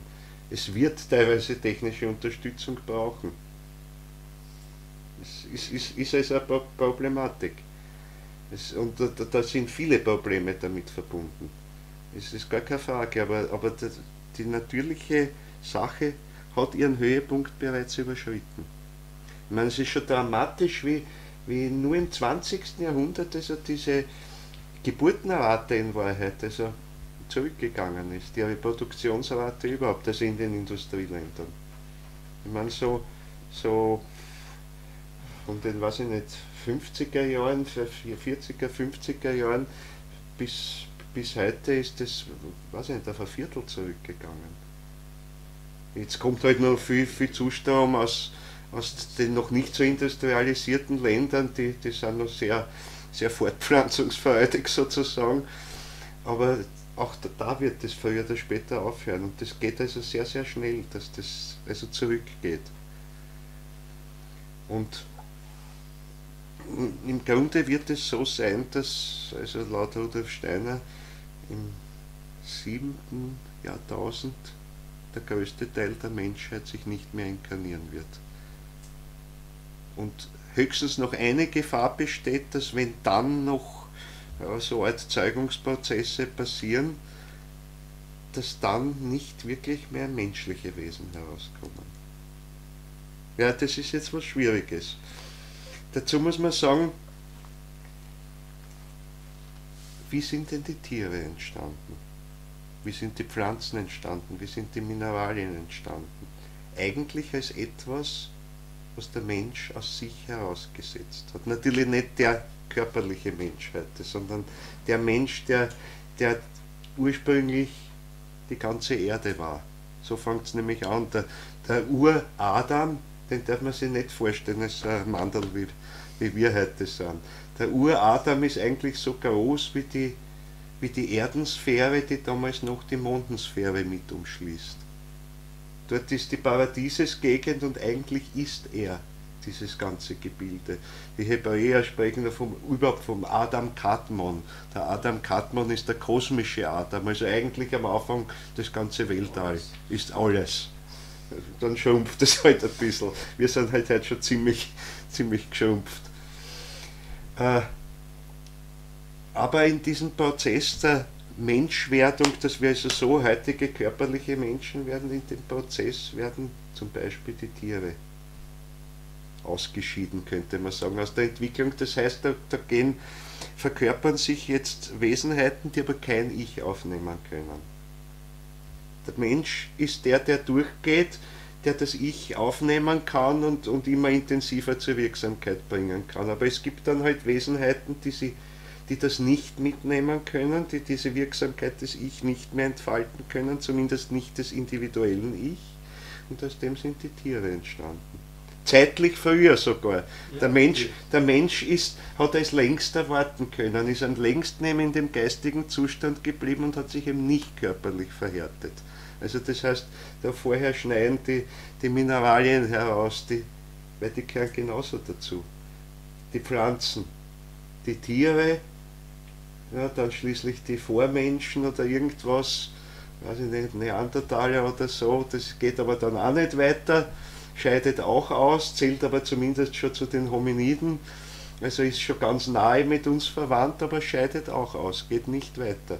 Und es gab aber noch in der atlantischen Zeit, also gab es noch Paarungsgemeinschaften von Homo sapiens und Neandertalern, weiß man heute. Und mit anderen auch Denisov Mensch und so, was man da jetzt gefunden hat. Also es war sozusagen noch kompatibel, aber die sterben dann einfach aus, früher oder später. Und das wird bis zu einem gewissen Grad in der Zukunft auch der Fall sein. Man darf aber eben nicht denken, dass da jetzt eine wirkliche Individualität mitgeht, sondern dann ist es eben wirklich nur mehr ein, naja, genetisch veränderter, auch natürlich Nachfolger dessen, was heute Mensch ist.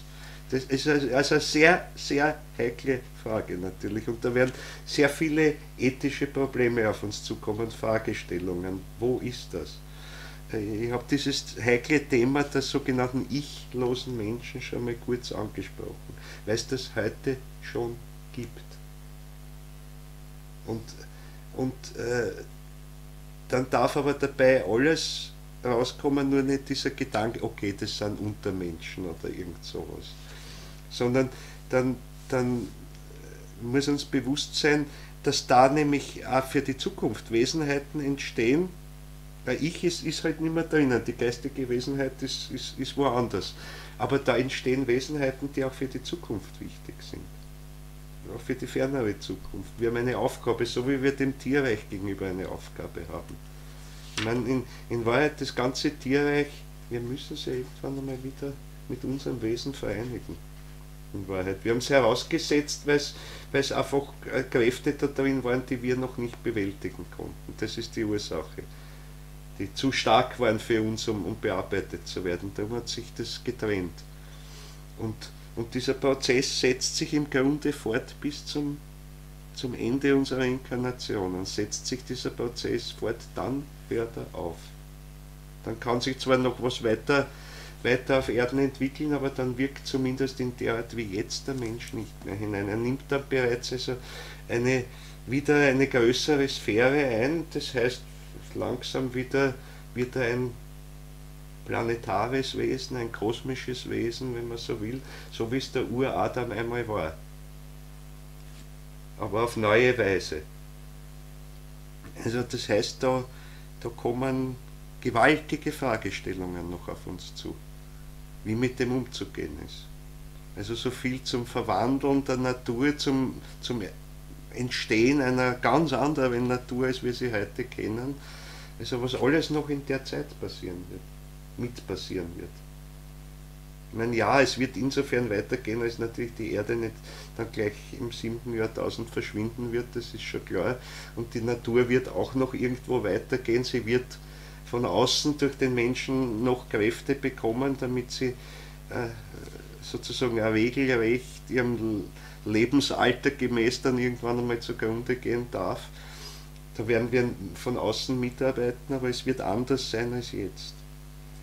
Also mit auch ein Punkt, der zu beachten ist, dass sich die Natur aber auch innerhalb dieser kurzen Zeitspanne bis ins 6., 7. Jahrtausend hinein sehr vieles verändern wird, sich sehr vieles verändern wird. Ich meine, wir stehen im Grunde zwischen zwei Schranken dazwischen, zeitlich gesehen, mit unseren Kulturepochen. Also der Anfang ist die, dass dieses sogenannte atlantische Zeitalter oder die letzte Eiszeit zu Ende gegangen ist. Damals hat es auch gewaltige Veränderungen in der Natur in Wahrheit gegeben.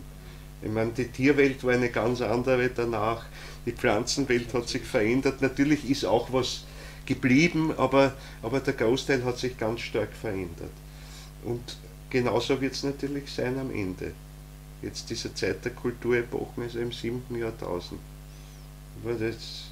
Die Eiszeit ist also zu Ende gegangen, so 10.000, 9.000 vor Christus ungefähr, und da fängt es dann langsam an mit den Kulturepochen, und im 7., 8. Jahrtausend wird das ausklingen. Also da wird wieder eine starke Veränderung sein. Da wird dann auch das kommen, was Rudolf Steiner bezeichnet als den Krieg aller gegen alle. Und damit ist aber auch klar, dass damit nicht ein äußerer Krieg gemeint sein kann, wenn die Menschen gar nicht mehr inkarniert sind. Es wird nicht um einen äußeren Krieg gehen, sondern der findet statt jetzt in der Zeit, wo ein Großteil der Menschen zumindest nicht mehr inkarniert ist und wo es aber um die große Frage geht, wie viele Menschen kann ich mitnehmen oder wie viele werden da in eine andere Entwicklung absteigen. Es wird diese Spaltung geben.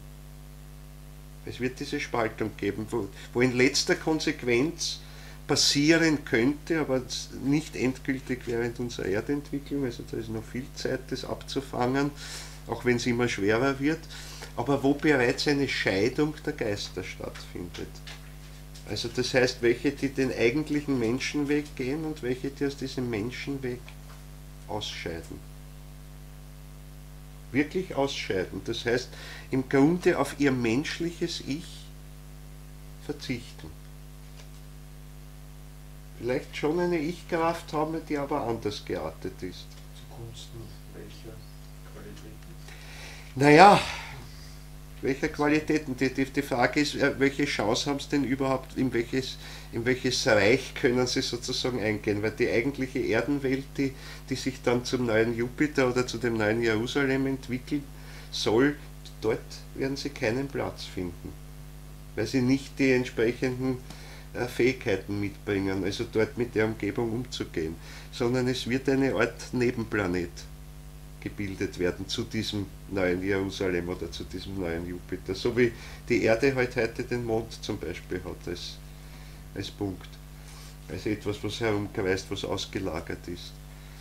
Und das könnte also passieren, dass eben eine Art hauptsächlich arimanisches Reich entsteht, wo diese Menschen, die aber aus der regulären Menschheitsentwicklung aussteigen, mitgehen. Man darf sich die nicht als unintelligent vorstellen, man darf sie sich nicht vorstellen als einfach niedere Wesen, also hässlich oder sonst so irgendwas. Sie werden vielleicht körperlich sogar sehr perfekt sein. Sie werden über hohe Intelligenz verfügen, die aber halt letztlich in den Dienst des Egoismus gestellt wird. Und daher dann der Krieg aller gegen alle, um das geht es. Also da geht es um eine Intelligenz, die danach strebt, also wo jeder Einzelne danach strebt, ja im Grunde der Beste, der Größte zu sein, der das ganze andere beherrschen will. Ja, ich gebrauche gern den Begriff dafür, man darf es halt nicht missverstehen. Es werden dann ein Teil zumindest dieser Leute solche sein, die man als Intelligenzbestie bezeichnen könnte. Und zwar im ganz konkreten Sinn. Also dass sie höchste Intelligenz, die aber nichts eigentlich Schöpferisches hat, aber eine hohe Verstandesintelligenz hat, einsetzt komplett zum Eigennutz. Komplett zum Eigennutz. Das ist die Gefahr, auf die es zugeht, und das wird die große Auseinandersetzung sein im Krieg aller gegen alle, dass nämlich die im positiven Sinn entwickelten Menschen alles dazu tun, um die da unten zu retten, in Wahrheit.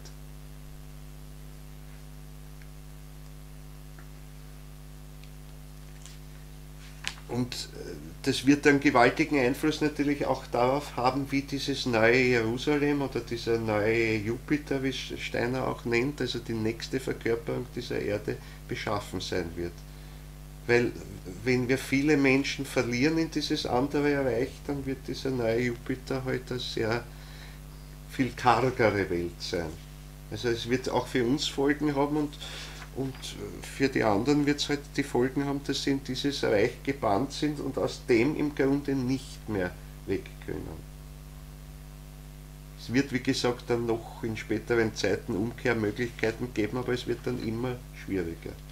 Es wird immer schwieriger.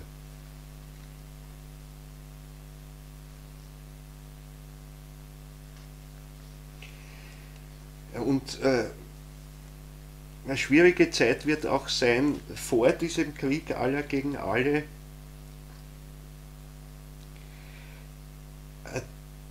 die 7. Kulturepoche, die also jetzt folgt auf diese Gemeinde von Philadelphia,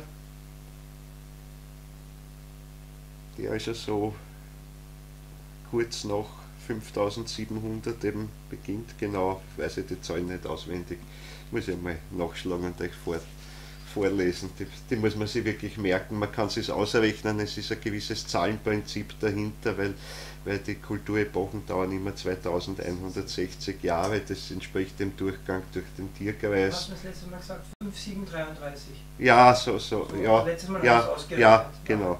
Ich merke mir das nie. 5733. Gut, perfekt, genau.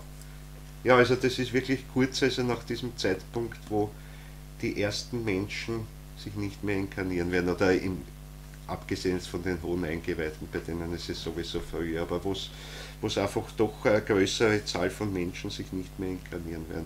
Und durch die 7. Kulturepoche werden das dann eben immer mehr werden, aber es wird nicht mehr in dieser 7. Kulturepoche sehr viele Möglichkeiten geben, so wirklich neue Kräfte zu entwickeln.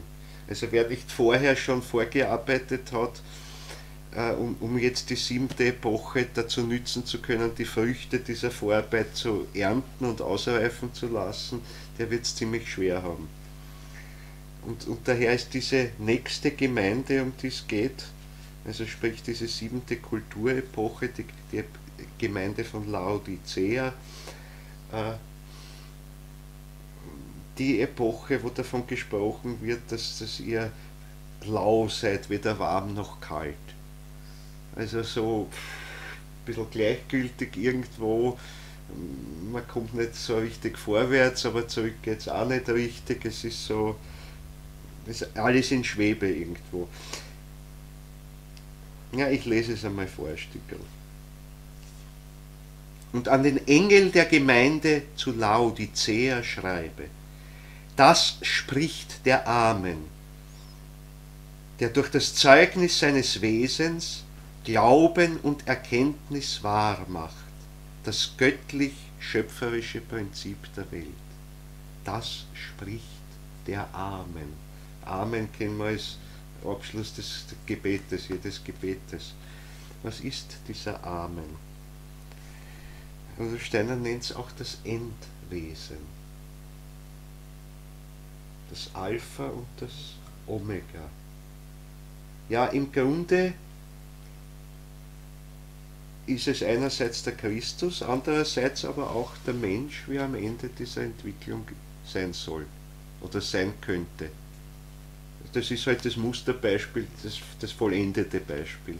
Das ist der Amen. Das spricht der Amen, der durch das Zeugnis seines Wesens, also durch das, wie er ist, Glauben und Erkenntnis wahr macht. Glauben und Erkenntnis. Es ist auch interessant, dass da die Worte Glauben und Erkenntnis drinnen sind. Glaube hat was zu tun mit dem Astralleib.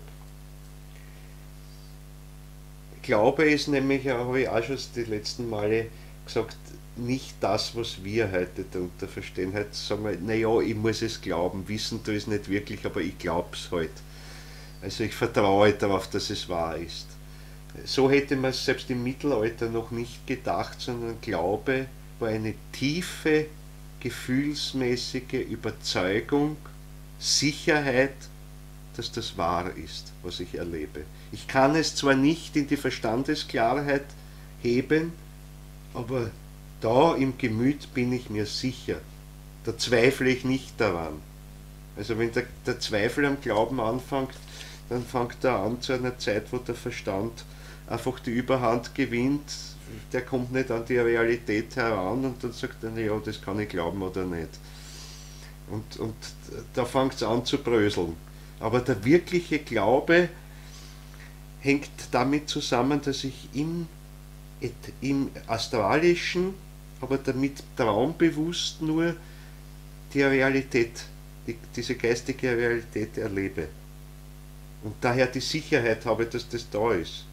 Ich meine, genauso wie wie ich mir sicher bin, wenn ich jetzt zornig bin, weiß ich, okay, der Zorn ist in mir da.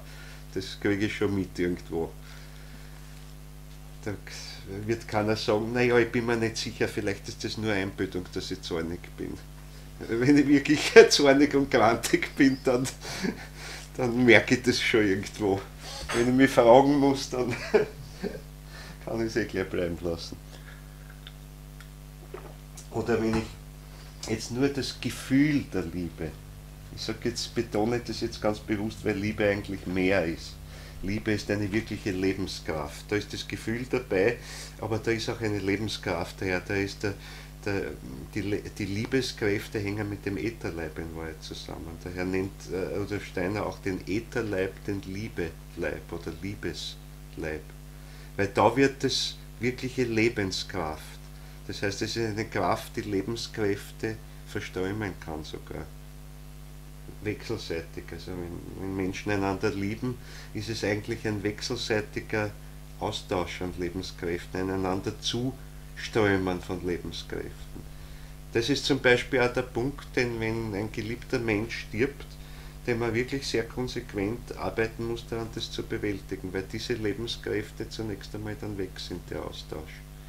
Und das ist also ein tiefer Einschnitt im Leben dann.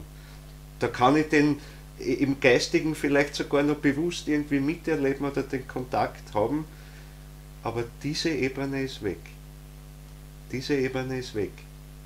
Das geht auf eine andere Ebene hinauf natürlich, aber dieses wechselseitige Zuströmen an Lebenskräften im Austausch also der Ätherkräfte dieser beiden Ätherleiber oder mehrerer Ätherleiber, wenn es eine ganze Familie ist oder was, das hört auf. Das ist mit dem Tod weg. Da zerreißt ein Band, weil es bleibt nur mehr ein Ätherleib da und der andere löst sich in die Ätherwelt auf, in die große.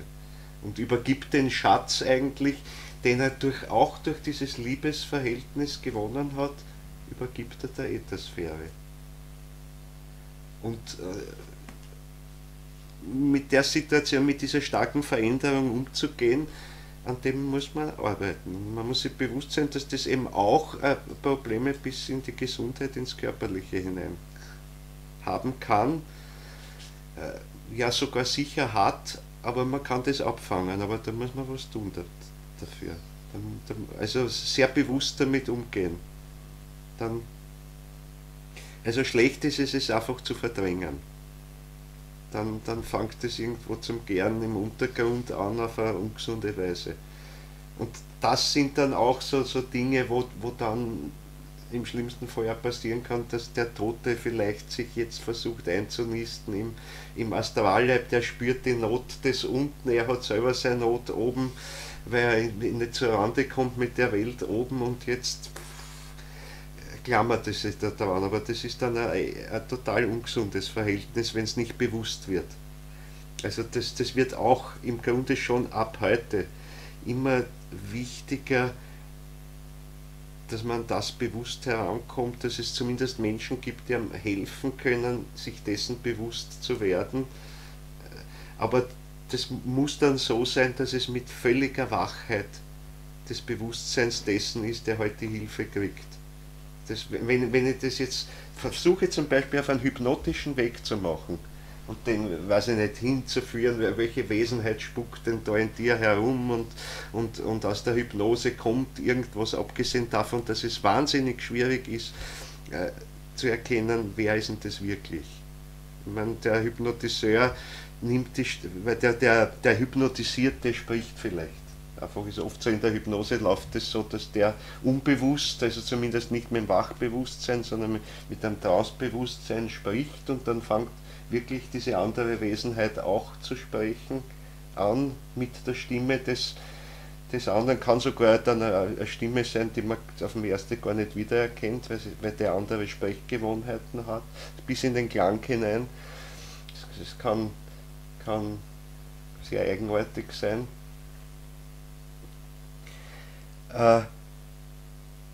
Aber wenn der sozusagen behandelt werden will oder was dabei nicht wach dabei ist, dann ist das ganz ungesund. Weil der Hypnotiseur weiß nicht wirklich, welches Wesen da spricht. Der hat in Wahrheit, also da muss er schon ein sehr hoher Eingeweihter sein, wenn er das aber ist, dann macht er sicher nicht auf dem hypnotischen Weg, sondern dann führt er den Menschen dorthin, dass der das selber im Wachbewusstsein erkennen kann, was diese Störung, wo diese Problematik herkommt. Und deswegen muss er jetzt den Toten nicht hellsichtig oder so erleben, das ist gar nicht notwendig, aber er muss erkennen, okay, diese Probleme, die ich da habe, die hängen damit zusammen. Ich verstehe, wieso sie damit zusammenhängen. Ich beginne zu verstehen, welche Not hat der, und ich beginne auch zu verstehen, welche Not habe ich durch den Verlust zum Beispiel. Und beginne mit dem umzugehen.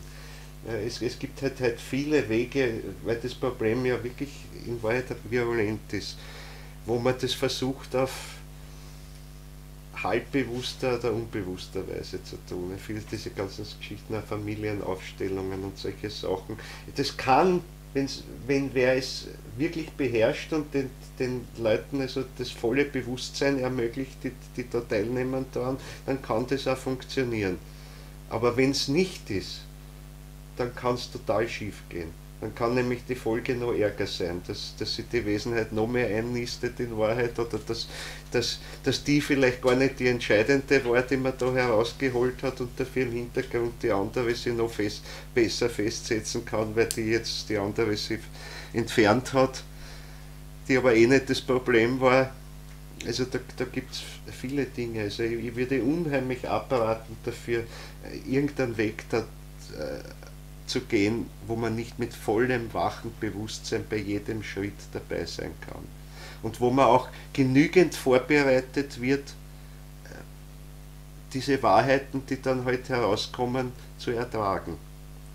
Weil in der Regel ist es so, dass wenn der Mensch so weit reif ist, dass er mit dem Problem umgehen kann, dann erfährt er es in der Regel eh durch sich selber.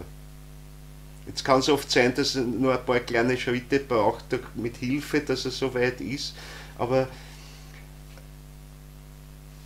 unreif einfach Menschen damit zu konfrontieren, das kann ziemlich daneben gehen. Und dann sind die Probleme nachher größer, als sie vorher sind.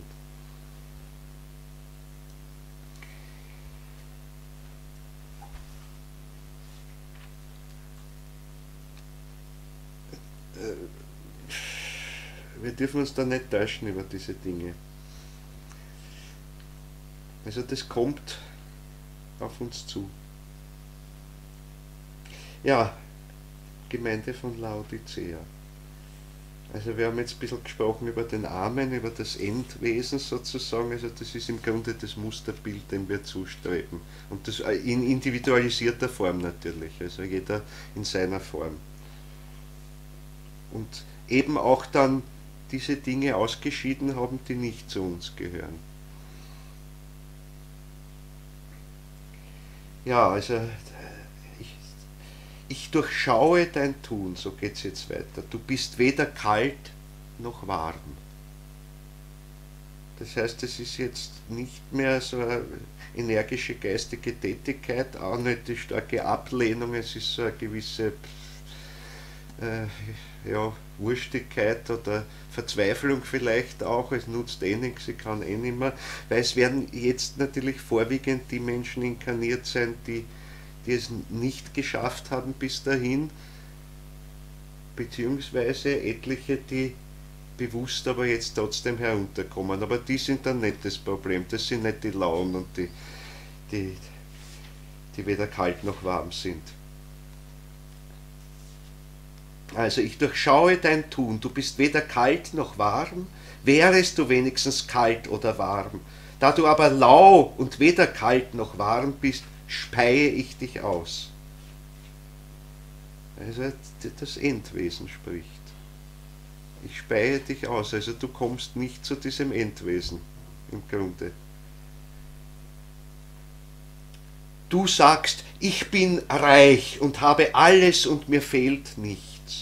Ja, weil im äußeren Sinn sind sie vielleicht reich in jeder Beziehung. Sie verfügen über große Intelligenz, sie haben vielleicht wirklich äußerlich alles, was sie brauchen. Es wird dann schon die Weltbevölkerung viel, viel geringer geworden sein natürlich. Es wird wahrscheinlich nicht das Problem sein, was esse ich morgen, wo kriege ich meine Nahrung her.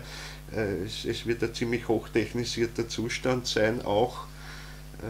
Rudolf Steiner deutet das ja auch an, ich habe es schon die letzten Male zitiert, er sagt, die Erde wird ein selbst funktionierender, die ganze Erde ein selbst funktionierender elektrischer Apparat werden. Das ist eine Perspektive.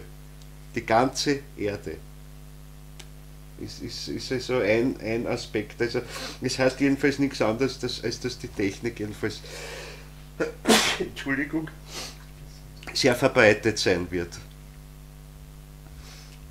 Auch bis zu einem gewissen Grad wird das auch so richtig sein und sein müssen. Also wie gesagt, zurück zur Urnatur wird nicht funktionieren. Es ist ein Vorwärts zur Kultur in einer gewissen Weise. Natürlich darf man sich das auch nicht vorstellen wie die Technik, die wir heute haben. Die ist primitiv, alles noch primitiv im Vergleich. Und wir werden nur sehen, was in 20 Jahren wird uns das alles primitiv vorkommen, was da steht. Schon. Und das ist nur ein kleiner Sprung. Und die Entwicklung wird immer schneller. Ja, also du sagst, ich bin reich und habe alles und mir fehlt's nichts. Du weißt nicht, wie erbärmlich, jämmerlich und armselig du bist, wie blind und wie nackt. Weil alles das, was sie haben, das wird für das geistige Dasein nichts bedeuten. Das ist alles das, was abfällt. Die Technik verschwindet, die nutzt man nichts, die letztlich ans Gehirn oder dann vielleicht sogar wirklich auch an die Technik gebundene Intelligenz ist weg, die wird nichts mehr nützen. Das ist alles fort. Und geistig wird man blind sein, ja, und nackt. Das heißt, es wird kein wirklich entwickeltes oder bis zu einem gewissen Grad entwickeltes, nämlich Geist selbst Dasein, das jetzt einen halbwegs reinen Ätherleib, einen reinen Astralleib schafft. Da ist öfters von den weißen Gewändern die Rede, da geht es nämlich um diesen Seelenleib eigentlich, um dieses Kleid. Also, das heißt, dieses Seelische ist auch nicht in Ordnung. So ist das meiste ist sterblich, ist weg. Also bist du nackt. Ein Ich ist immer noch da irgendwo, aber das sieht geistig nichts. Es hat kein wirkliches Seelisches um sich, das der Rede wert ist. Also es wird problematisch. Darum rate ich dir, bei mir Gold zu erwerben, das im Feuer geläutert ist, damit du wieder reich werdest. Dazu weiße Gewänder, damit du bekleidet seist und nicht die Schmach deiner Nacktheit in Erscheinung trete, und schließlich noch die Salbe, um deine Augen zu salben, damit du sehend werdest. Also alles das, was du nicht hast, eben, du bist blind, du bist nackt, du bist armselig, im Geistigen nämlich das anzunehmen, jedenfalls durch die Hilfe der anderen es sich letztlich zu erwerben. Also es ist ein Angebot. Da sind Menschen und durch diese Menschen wirke ich, der Amen, der Christus, das Endwesen. Wir sind bereit, dir alle Hilfe zu geben, aber tun musst selber.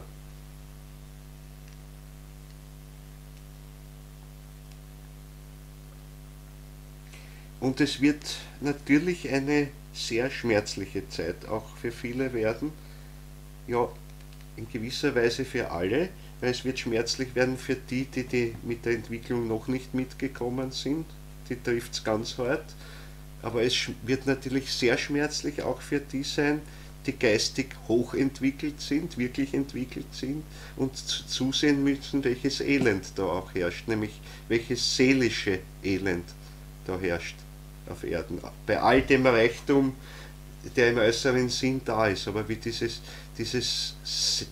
Seelenarmut da ist, dieses ja fast Zerstörtsein der Seelen, das da ist. Und das wird den Menschen, also in einer Epoche, die schon über die Bruderliebe, also über die im Grunde allgemeine Menschenliebe, also in die wirklich ganz allgemeine Menschenliebe hineingewachsen ist, die werden also leiden einfach darunter. Das heißt, wir alle werden leiden unter dem. Das wird keine so eine besonders lustige Zeit sein, diese 7. Kulturepoche, die Zeit von Laodicea. Und es steht auch ganz deutlich, dass es da nicht lustig wird, es geht nämlich noch weiter. Welche ich liebe, die erziehe ich durch Schicksalsschläge. Welche ich liebe. Wir werden das später in der Apokalypse sehen, wo die Zornesschalen ausgegossen werden. Also ich denke, was ist denn da jetzt los? Jetzt wird es ganz schrecklich. Das sind die schrecklichsten Schilderungen. Und dann hört man aber, ja, der Zorn Gottes ist Ausdruck der Liebe Gottes. Weil eben einfach das, was schädlich ist, was den Menschen zerstört, in Wahrheit, das muss verwandelt werden. Und das wird versucht, dass die Menschen die Kraft bekommen, das wirklich zu verwandeln. Und das geht aber nur durch einen schmerzvollen Prozess. Wenn man nämlich alles das ausscheiden muss, das alles verändern muss, was man jetzt zwar total liebt, vielleicht sogar süchtig ist danach, was aber eben schädlich ist, was Widersacherkräfte sind.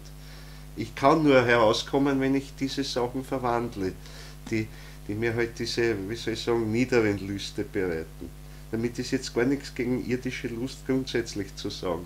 Der Punkt ist, wenn das nur in den Egoismus hineingeht, nur in ich will Lust, dann vernichte ich mich eigentlich als geistiges Wesen im Grunde. Also da arbeite ich an der Selbstvernichtung. Und wer mich davor rettet oder mir hilft, da rauszukommen, wird am Anfang einmal dazu führen, dass ich durch Schmerzen durchgehen muss, dass mir das entzogen wird, wie ein Alkoholiker, dem die Flasche entzogen wird. Das sagt nichts, du kriegst keine mehr. Und wenn du noch so auf alle Viere daherkommst, aus, Ende. Ich meine, man fängt vielleicht langsam an, immer ein bisschen weniger, aber dann sagt man aus, ab jetzt musst du ohne. Es gibt nichts mehr. Sonst wird es nicht funktionieren dauerhaft. Da wird kein Mittelchen sonst helfen oder sonst über die eigene Arbeit kann man sich nicht ersparen und die ist schmerzvoll. Also es gibt kein Pülverchen dagegen sozusagen. Das wird nämlich auch gerade in dieser Zeit von Laodicea, wenn es glaubt, eben die so reich sind und so Dinge, ja, es gibt doch für alles ein Mittelchen, alles kann ich technisch, wissenschaftlich in irgendeiner Form kurieren, heilen und Ding, aber bei den entscheidenden Punkten wird es gerade nicht funktionieren, überhaupt nicht nämlich. Also das heißt, es kommen diese Schicksalsschläge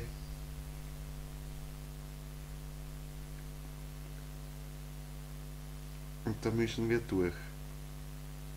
Ja, es wird sogar so weit sein, dass also Menschen, die den anderen helfen wollen, dass die, wenn sie sich auf Erden zu diesem Zweck inkarnieren, auf das weist Rudolf Steiner hin, dass sie ganz bewusst aus freiem Entschluss die vielleicht viel, viel schlechteren Inkarnationsbedingungen, die eigentlich dem anderen zugedacht sind, aufgrund seiner Entwicklung, übernimmt und sich also in diese ganz miesen Verhältnisse aus geistiger Sicht inkarniert, damit der andere möglichst gute Voraussetzungen hat zum Start.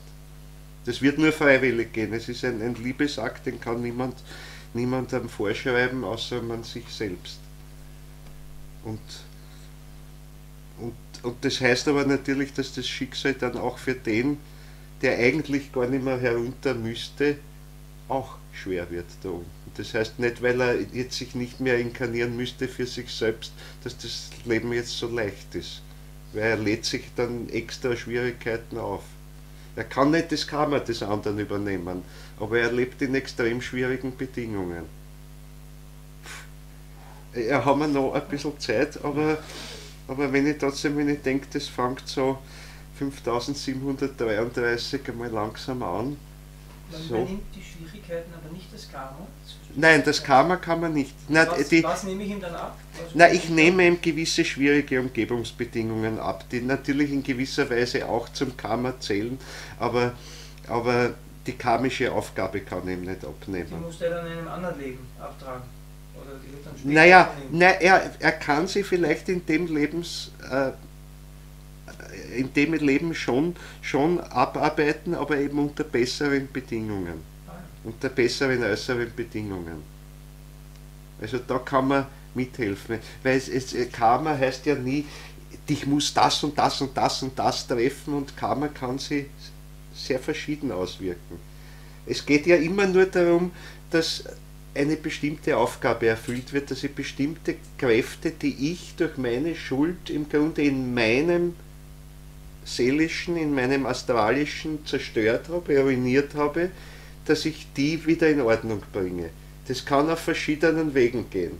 Das ist nicht, also Karma ist nicht so vorgezeichnet, am so und so vielten fällt ein Ziegelstein auf den Kopf sozusagen. Das ist eine Möglichkeit, aber da muss ich unbewusst natürlich dafür sorgen, dass der Ziegelstein am Kopf fällt in Wahrheit. Und der Steiner schildert das so schön in den Karma-Vorträgen. Also wenn wir sich eine Vorstellung machen, wie Karma funktioniert, dann ist ein gutes Bild. Ich denke mir jetzt, also ich gehe auf der Straße spazieren, es ist halt die Situation, dann fällt der Ziegelstein runter. Aber jetzt denke ich mir, gut, ich bin vorher hinaufgeklettert auf das Dach, habe den Dachziegel gelockert und habe das so geschickt gemacht, dass er dann genau runterfällt, wenn ich durchgehe. Ich bin selber, der dafür sorgt. Und da gibt es immer verschiedene Möglichkeiten, wie man das machen kann. Es ist ja im Leben oft so, das Schicksal ist, das heißt wir selber fangen mit uns an, einmal sanft umzugehen, dass wir sagen, du, da wäre eine Aufgabe. Du, das ist aber noch ganz leise. Es ist so, klopft einmal ganz leise. Wenn ich das gleich kapiere, erstens, da ist was, da sollte ich, dann bleibt es dabei auch und die Sache ist erledigt. Wenn ich ein bisschen schwerhörig bin und das Flüstern nicht her und das Klopfen nicht her und jetzt das sind schon Hammerschläge, das noch immer nicht her, dann kriege ich halt den Hammer irgendwann einmal am Kopf gehauen sozusagen. Weil ich mich eigentlich selber auf den Kopf schlage, damit ich endlich einmal aufwache da oben. Also es liegt immer an uns, nur natürlich in der Praxis ist es nicht immer leicht, die Stimme des Schicksals zu hören. Aber das bedeutet eben geistige Arbeit, mit Karma, mit der Reinkarnation sich vertraut zu machen, konkret, heißt auch ein Gespür zu bekommen, erstens, wo sind Menschen, mit denen ich schicksalsmäßig verbunden bin. Ist oft so, das kann sein, dass man sich wunderbar versteht, dann ist das meistens ein Karma, das erledigt ist. Das ist zwar eine alte Beziehung, man kennt sich, man denkt sich, als würde die Jahrhunderte schon kennen, und so ist es auch. Und das ist erledigt und das kann aber fruchtbar sein, man kann zusammenarbeiten, aber es ist ganz frei. Das ist also ein positives Karma, weil das gibt es ja auch. Ja, nicht Karma ist nicht immer nur die Prügelstrafe. Karma kann ja auch was sein, was Kräfte mir zur Verfügung stellt, die man eben in der Vergangenheit erworben habe. Und auch in menschlichen Beziehungen, wo man dann zusammentrifft und sagt, so gemeinsam tun wir jetzt was. Und das geht wunderbar, wir ergänzen uns und verstehen uns und da gibt es ja keine Reibereien mehr. Das sind natürlich Glücksfälle zunächst einmal. Wir können aber für die Zukunft bewusster daran arbeiten, solche Gemeinschaften, solche Freundschaften oder solche Menschengruppen auch zu bilden, die in der Zukunft gemeinsam etwas tun, obwohl sie in Wahrheit aus der früheren Vergangenheit karmisch nichts miteinander zu tun haben. Also wenn ich jetzt nur, ich habe das auch das letzte Mal glaube ich schon gesagt, unseren Kreis da zusammennehmt, der jetzt da sitzt oder online sitzt, das sind sicher gewisse karmische Verbindungen aus der Vergangenheit mit manchen da oder haben manche miteinander. Das können schwierige oder positive sein, aber mit Sicherheit bilden wir gemeinsam damit etwas für die Zukunft. Wo irgendein Punkt sein kann, muss jetzt nichts Spektakuläres sein, aber indem man sich gemeinsam in einem geistigen Hier findet, bauen wir ein positives Karma für die Zukunft auf. Also das ist das, was sozusagen in die andere Waagschale kommt, auch also gegenüber dem Negativen, was halt auch sein kann.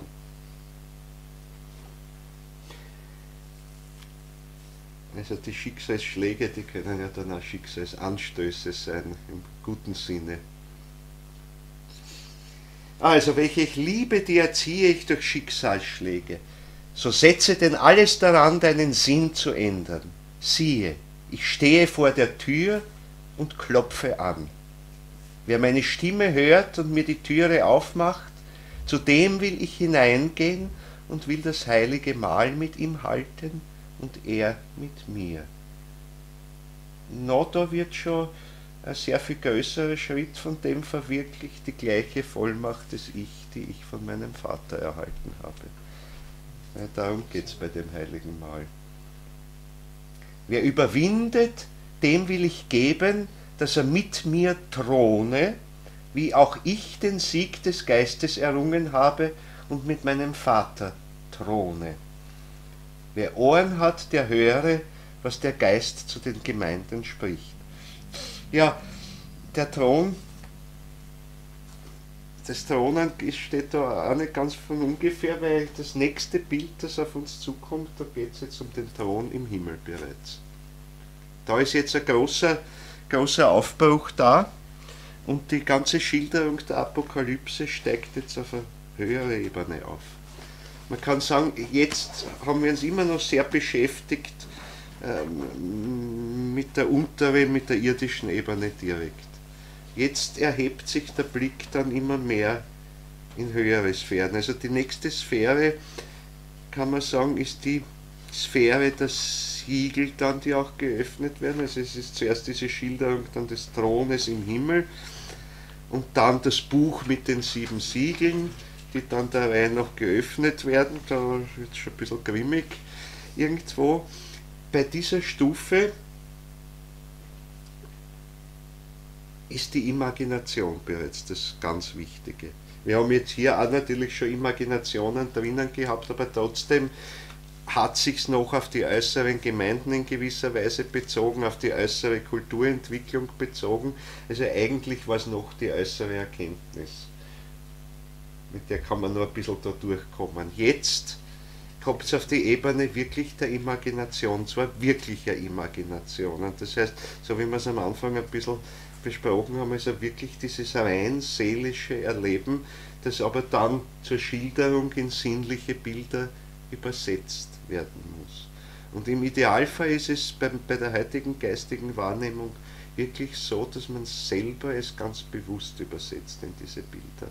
Die müssen sinngemäß sein und man findet es auch sehr leicht, wie man es in Sinnesausdrücke, in Sinnesqualitäten umsetzen kann, nämlich deswegen, weil die Sinneswahrnehmung in Wahrheit auch aus Imaginationen entstanden sind, die aber abgeschattet sind durch unseren physischen Apparat.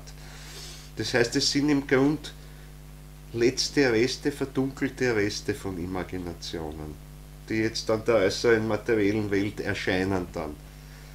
Und Farben zum Beispiel, das sind ganz bestimmte Seelenkräfte, ganz bestimmte Seelenstimmungen, wenn man so will, die, wenn sie durch das Medium des Auges wahrgenommen werden, in Form von Farben erscheinen.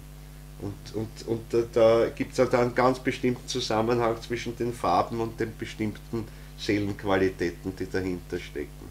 Das hat Goethe gesucht, zum Beispiel mit seiner sinnlich-sittlichen Wirkung der Farben, wo er versucht zu schauen, welche Wirkungen haben die Farben aufs Seelische. Und der hat da viel herausgefunden, ohne dass er jetzt ein bewusster Hellseher oder sowas war. Aber er hat das gespürt. Ich meine, Goethe hat immer von sich gesagt, dass er sinnlich-übersinnlich schauen kann. Also im Sinnlichen das Übersinnliche sozusagen. Dass sich das eigentlich automatisch verbindet bei ihm miteinander. Da ist was da von beiden Hälften, nur wenn er zur reinen Imagination hätte kommen wollen oder hätte kommen können, dann hätte er das eben einfach trennen müssen.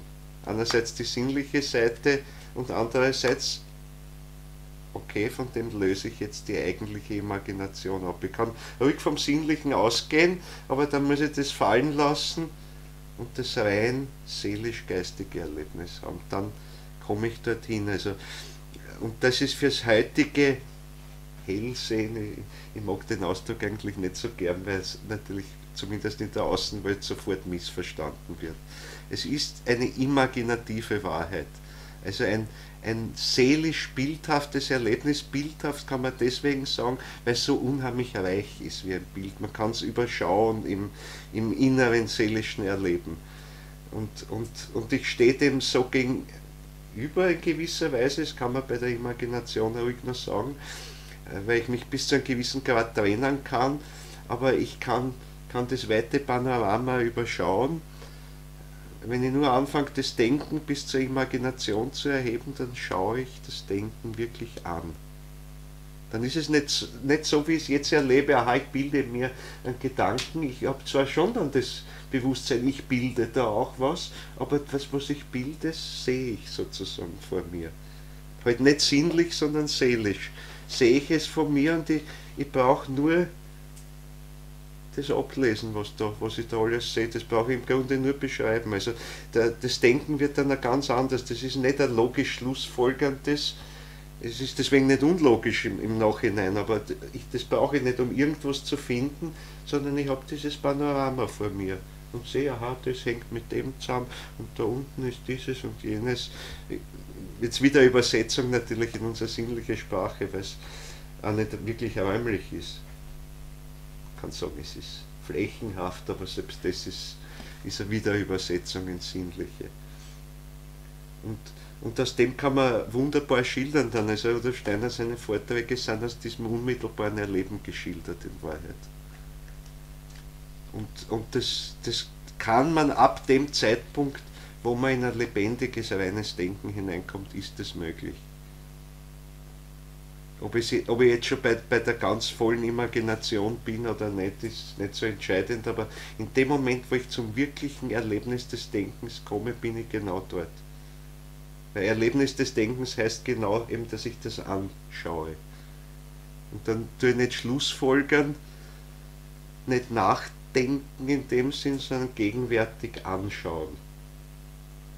Im übertragenen Sinn gesprochen. Und das wird für die Wissenschaft der Zukunft sehr wichtig sein. Aber vor allem dort die wirklichen Knackpunkte zu finden, die in die Zukunft führen, die wirklich neuen Ideen zu finden. Dort, ich habe das im letzten Vortrag und im vorletzten, glaube ich, auch schon angedeutet, dort, wo die wirklichen Durchbrüche sind, ein neuer Schritt da ist, da steckt zumindest irgendeine Imagination im Hintergrund, halb bewusst.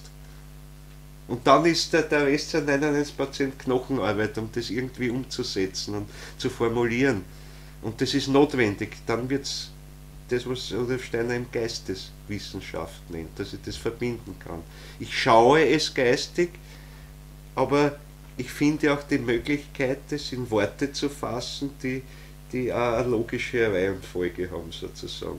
Dass das nachvollziehbar ist. Nicht ich stammle nur etwas oder wie ein Medium, das halt überhaupt nicht mit Bewusstsein dabei ist, sondern nur das herausplappert und nachher nichts davon weiß und was meistens gerade unter Üben ist und x-Deutungen zulässt, weil es einfach schildert zwar irgendwo was erlebt, aber nicht das selber fassen kann. In Wahrheit keine Ahnung hat, was das ist. Das sind alles Dinge, die für die Zukunft nicht tauglich sind. Die führen uns im Grunde ziemlich stark zu den Widersachern hin. Weil die sind froh, wenn wir mit dem Ich-Bewusstsein nicht dabei sind und dann vielleicht ihre Schliche durchschauen sozusagen. Ja, also mit der großen Vision einmal oder mit der großen Imagination. Hier ist es wirklich eine Imagination. Warum sage ich Vision? Weil diese ähnliche Imagination vom Thron im Himmel, solche ähnlichen Schilderungen gibt es schon im Alten Testament. Also bei Jesaja zum Beispiel oder die große Thronwagen-Imagination von Ezechiel.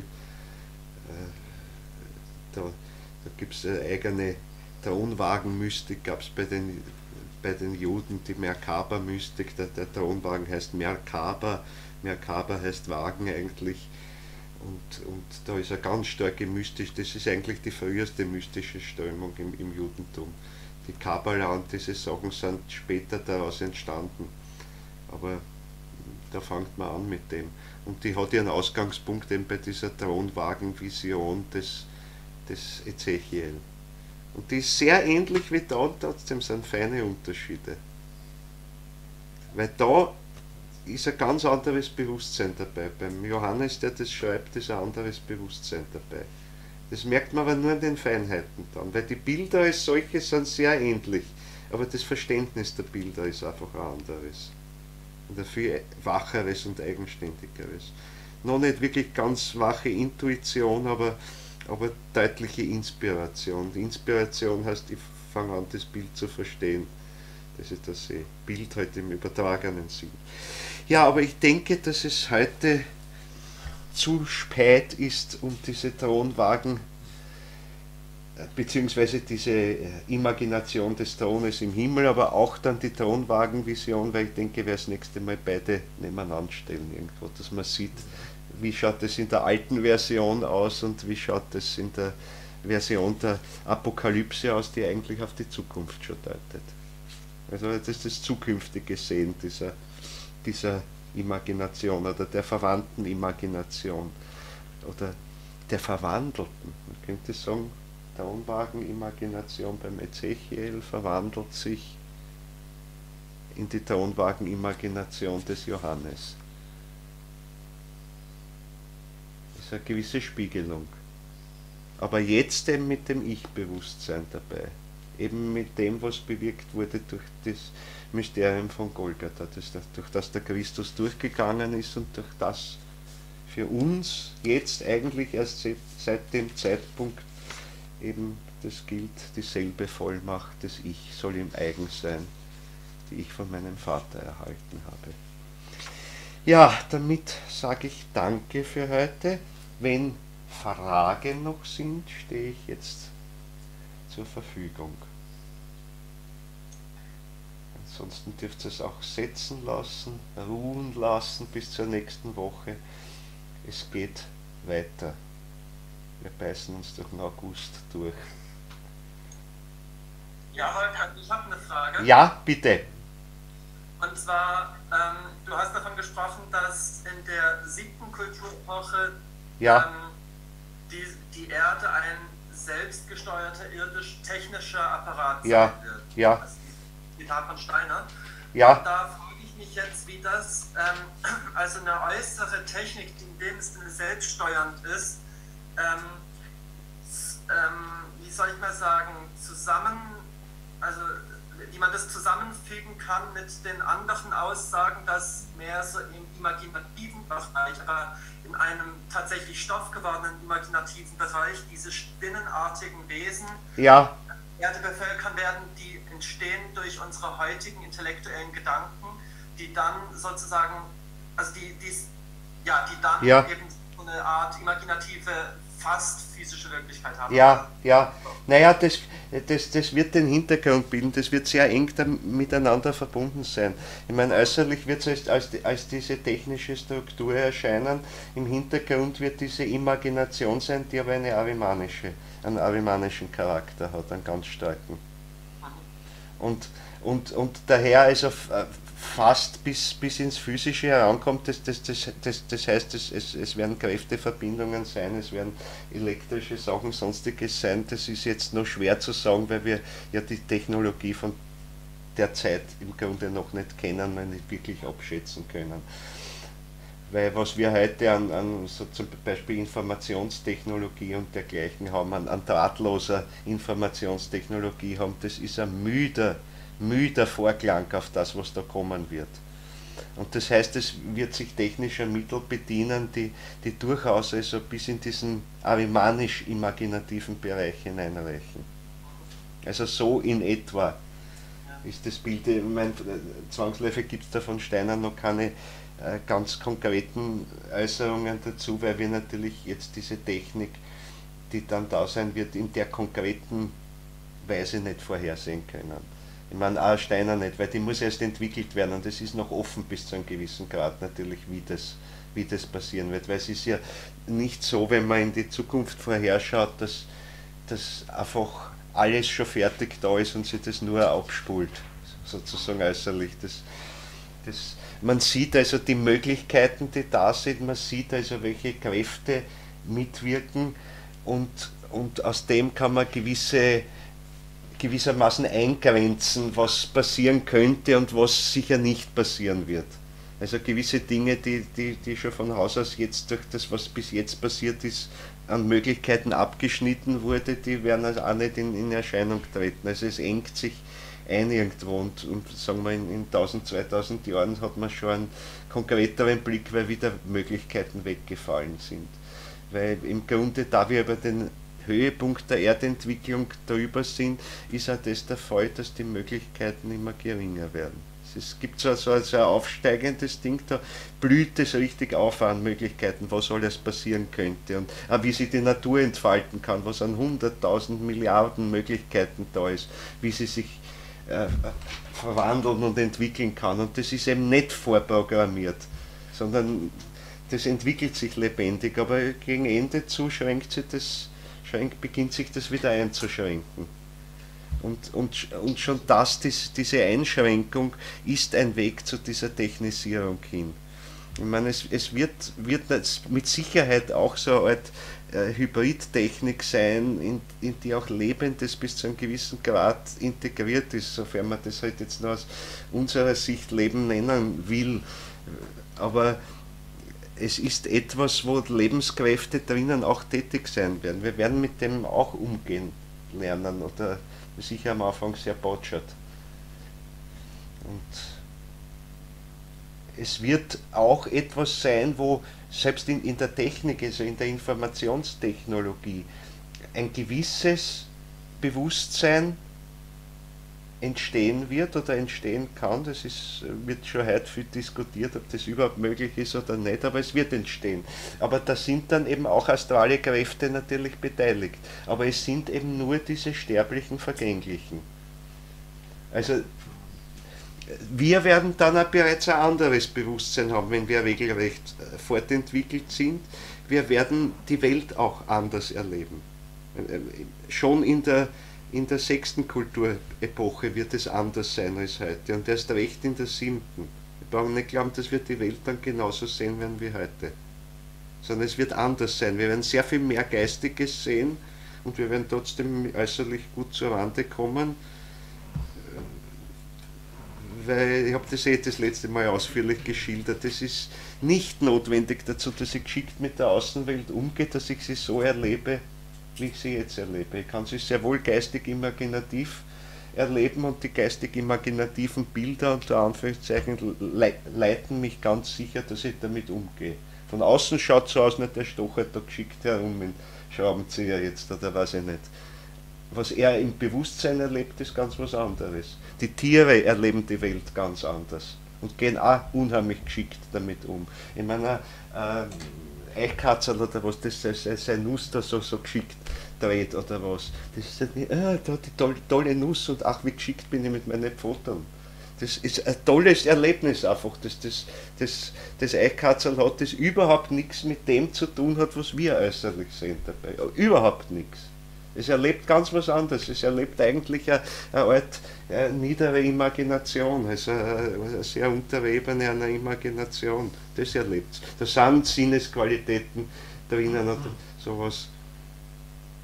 Vermischt sich etwas, aber ist ganz anders. Könnte man das vergleichen mit einem virtuosen Klavierspieler, der ganz was anderes erlebt, wenn er die Tasten drückt, als wir, die das jetzt hören? Ja, ja. Und bei der Musik? Ja.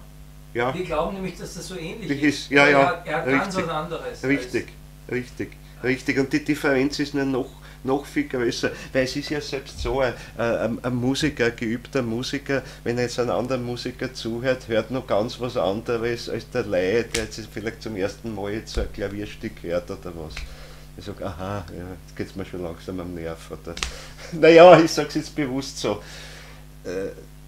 Ein geübter Musiker hört die Feinheiten. Was macht er mit dem Anschlag? Ist der zweit oder zweich? Oder zumindest spürt er den Unterschied, ich würde es anders spielen. Oder vielleicht merkt er, da fehlt irgendeine Noten oder was. Weil ich meine, große, geniale Musiker lassen oft was aus.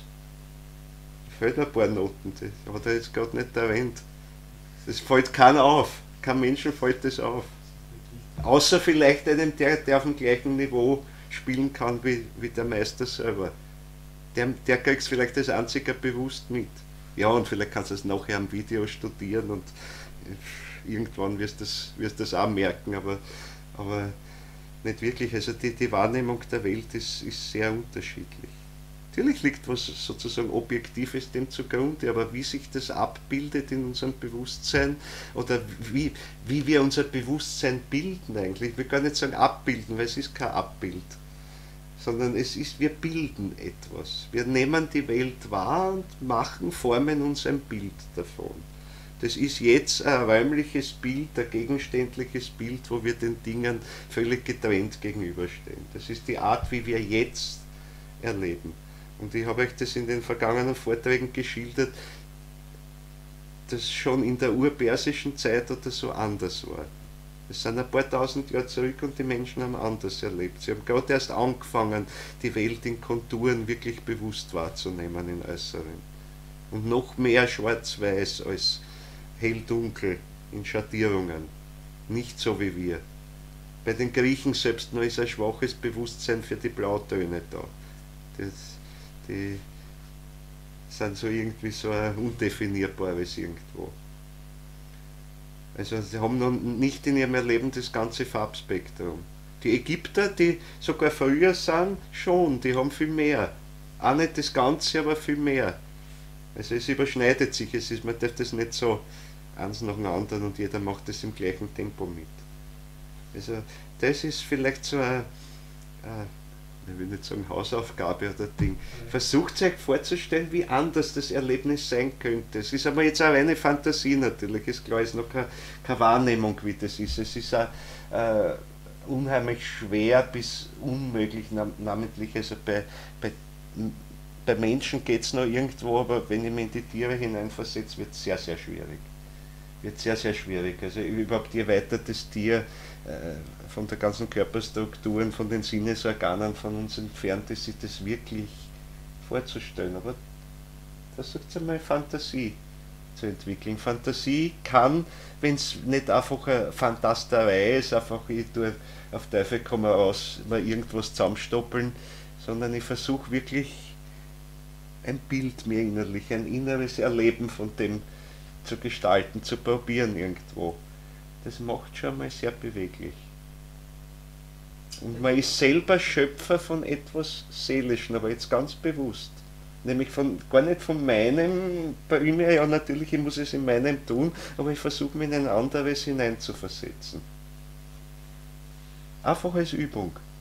Der Künstler macht das. Der Künstler macht das. Na klar, er sieht auch wirklich die Welt dann anders. Ich meine, er kann das Bild so verwandeln. Ich meine, was weiß ich, der Picasso oder was, die Kubisten, die ganze Perspektive weg. Er lebt die Perspektive nicht mehr, die muss weg. Das sind Vierecke für mich oder Quadrate oder sowas. Ich sehe die Welt jetzt nicht mehr perspektivisch. Und er sieht sich jetzt wirklich so. Ja, nicht im Alltag vielleicht, aber wenn er für sein Bild schaut und das macht, sieht er so. Es ist eine andere Art des Sehens. Aber ist in gewisser Weise auch eine schizophrene Art, weil ja, natürlich. Lebe in dem normalen, gewohnten, aber andererseits kenne ich auch andere. Andererseits kenne ich auch andere. Aber das ist insofern gar nicht so schlecht, weil wenn wir wirklich dann zur geistigen Wahrnehmung kommen und wir sollten irgendwann kommen, dann sollten wir sie neben der Außenwahrnehmung haben. Weil es heißt jetzt nicht gleich, ersetzt alles durch die geistige Wahrnehmung, dann sind wir Traummännlein. Also so zack zack geht das nicht, sondern wir sollen beides nebeneinander haben können. Also die nächste Stufe ist die, bis hinein halt in die 6. Kulturepoche, also Gemeinde von Philadelphia, dass wir das wirklich gemeinsam nebeneinander haben können. Also unter Umständen wirklich in der Imagination drinnen sein, zugleich die Außenwelt anschauen. Und das geht. In der Meditation geht das. Das habe ich euch schon geschildert mit der blöden Uhr. Weil in der Imagination, wenn man wirklich drinnen ist, vergeht die äußere Zeit nicht. Das heißt, man kann sich in der Imagination wunderbar bewegen, man kann so innerlich subjektiv, habe ich das Gefühl, es sind Stunden. Ich gehe da spazieren in einer ganzen reichen Welt. Und wenn ich es schaffe, zugleich daneben den Sekundenzeiger anzuschauen, dann steht der, die Uhr steht. Das ist mir ein paar Mal passiert, ganz deutlich.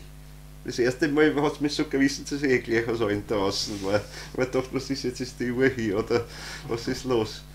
Aber das ist total reproduzierbar. Ich meine, manchmal gelingt es nicht, man muss sehr konzentriert sein, man darf sich nicht ablenken. Man muss es dann wirklich schaffen, auf beiden Bewusstseinsebenen zu bleiben. Also die wirklich nebeneinander zu haben. Es ist nicht ganz leicht. Ohne sie zu vermischen nämlich.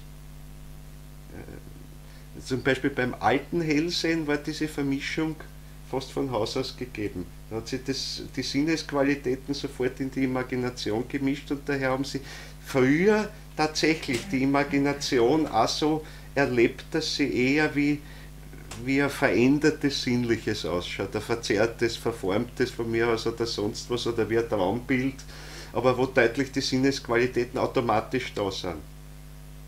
Das ist bei der wirklichen, richtigen, heutigen Imagination nicht der Fall. Das ist erst dann der Fall, wenn ich es bewusst übersetze. Dann kann ich es wirklich in der Vorstellung auch so wie ein Sinnesbild sehen und dann kann ich es mir zu einem sinnlichen Bild oder zu einem Sinnbild verdichten, im Erleben auch. Aber das muss ich wollen, es passiert nicht einfach schnipp automatisch. Dann würde ich nicht diesen Unterschied so klar, also das auch so klar auseinanderhalten können. Und das ist wichtig. Das Wichtigste ist heute bei jedem Schritt mit dem Bewusstsein dabei sein. Nur die zählen die Schritte. Auch wenn alles, was unbewusst passiert, aber ich weiß eigentlich gar nicht, wie es passiert ist, aber schön war es, bringt überhaupt nichts, kannst vergessen. Kommt ja meistens in der Alter nicht wieder. Ich meine, es ist oft heute bei vielen so esoterischen Strömungen oder so, kannst sehr schnell zu Imaginationen kommen. Meistens, also es sind dann fast immer solche sinnlich getönten und man kommt sehr schnell dazu und die Leute sind begeistert, ja, ich habe einen Engel gesehen, ja schön. Und freut man sich darüber. Ist erstens die Frage, was es wirklich war, weil das Bild ist mehr wirklich wie ein Traumbild, man schaut halt sein Sinnliches, das man kennt, hinein. Und die Frage ist, in was schaue ich hinein? Und habe ich überhaupt eine Ahnung, was wirklich dahinter steckt? Oder lege ich mir ein hübsches Bild darüber, das mir vertraut ist, ich habe schon so schöne Engelbücher gesehen und so erlebe ich es heute und jetzt plötzlich steht der genauso da. Ja, komisch, wieso? Und in einer anderen Kultur steht er ein bisschen anders da, weil man heute die Engel ein bisschen anders erlebt. Also das sieht man dann auch, dass das sehr kulturspezifisch ist. Und das war beim alten Hellsehen da. Bei dem modernen, imaginativen Schauen ist das nicht der Fall. Das ist natürlich, wenn ich es dann zu übersetzen beginne, bewusst, bin ich mir aber auch bewusst, okay, ich übersetze es jetzt in Bilder, die aus unserem Kulturbereich sind. Oder ich versuche es zu übersetzen von mir aus für jemanden aus einem anderen Kulturbereich, dann werde ich es vielleicht anders machen. Da muss ich halt genug Erfahrung in dem anderen Kulturbereich auch haben, dann kann ich das vielleicht. Aber ich kann das auseinanderhalten. Und das ist sehr wichtig heute, um einen klaren, selbstbewussten Weg dadurch zu finden. Ansonsten ist heute mit ziemlicher Garantie, komme ich dann eher in die Fänge der Widersacher irgendwo. Weil die präsentieren sich in der Regel immer schön. Also schön in dem Sinn, dass sie mir angenehm sind, dass so sind, wie ich es erwarte oder erhoffe, die passen sie an. Und während die Imagination manchmal auch sehr schmerzlich sein kann. Die wirkliche. Das ist eben zum Beispiel dieses Erlebnis, also diese Sympathiekraft, ich will mich verbinden mit einem geistigen Wesen, aber es geht nicht. Es kann durchaus ein Erlebnis sein, ich komme nicht heran. Und das kann sehr schmerzvoll sein. Oder ich sehe, welche zerstörenden Kräfte von manchen ausgehen oder die das Ganze durcheinander bringen und ich erlebe das. Also das ist halt nicht immer nur lustig. das ist klar. Also einfach aufpassen bei dem. Und das ist der Grund, warum mein Weg der anthroposophische ist, der sicher also sehr viel langsamer ist, um zu Imaginationen zu kommen überhaupt. Und Ding, es ist nicht ein Wochenendseminar und man hat eine Imagination. Aber was man dann erlebt, das ist solide.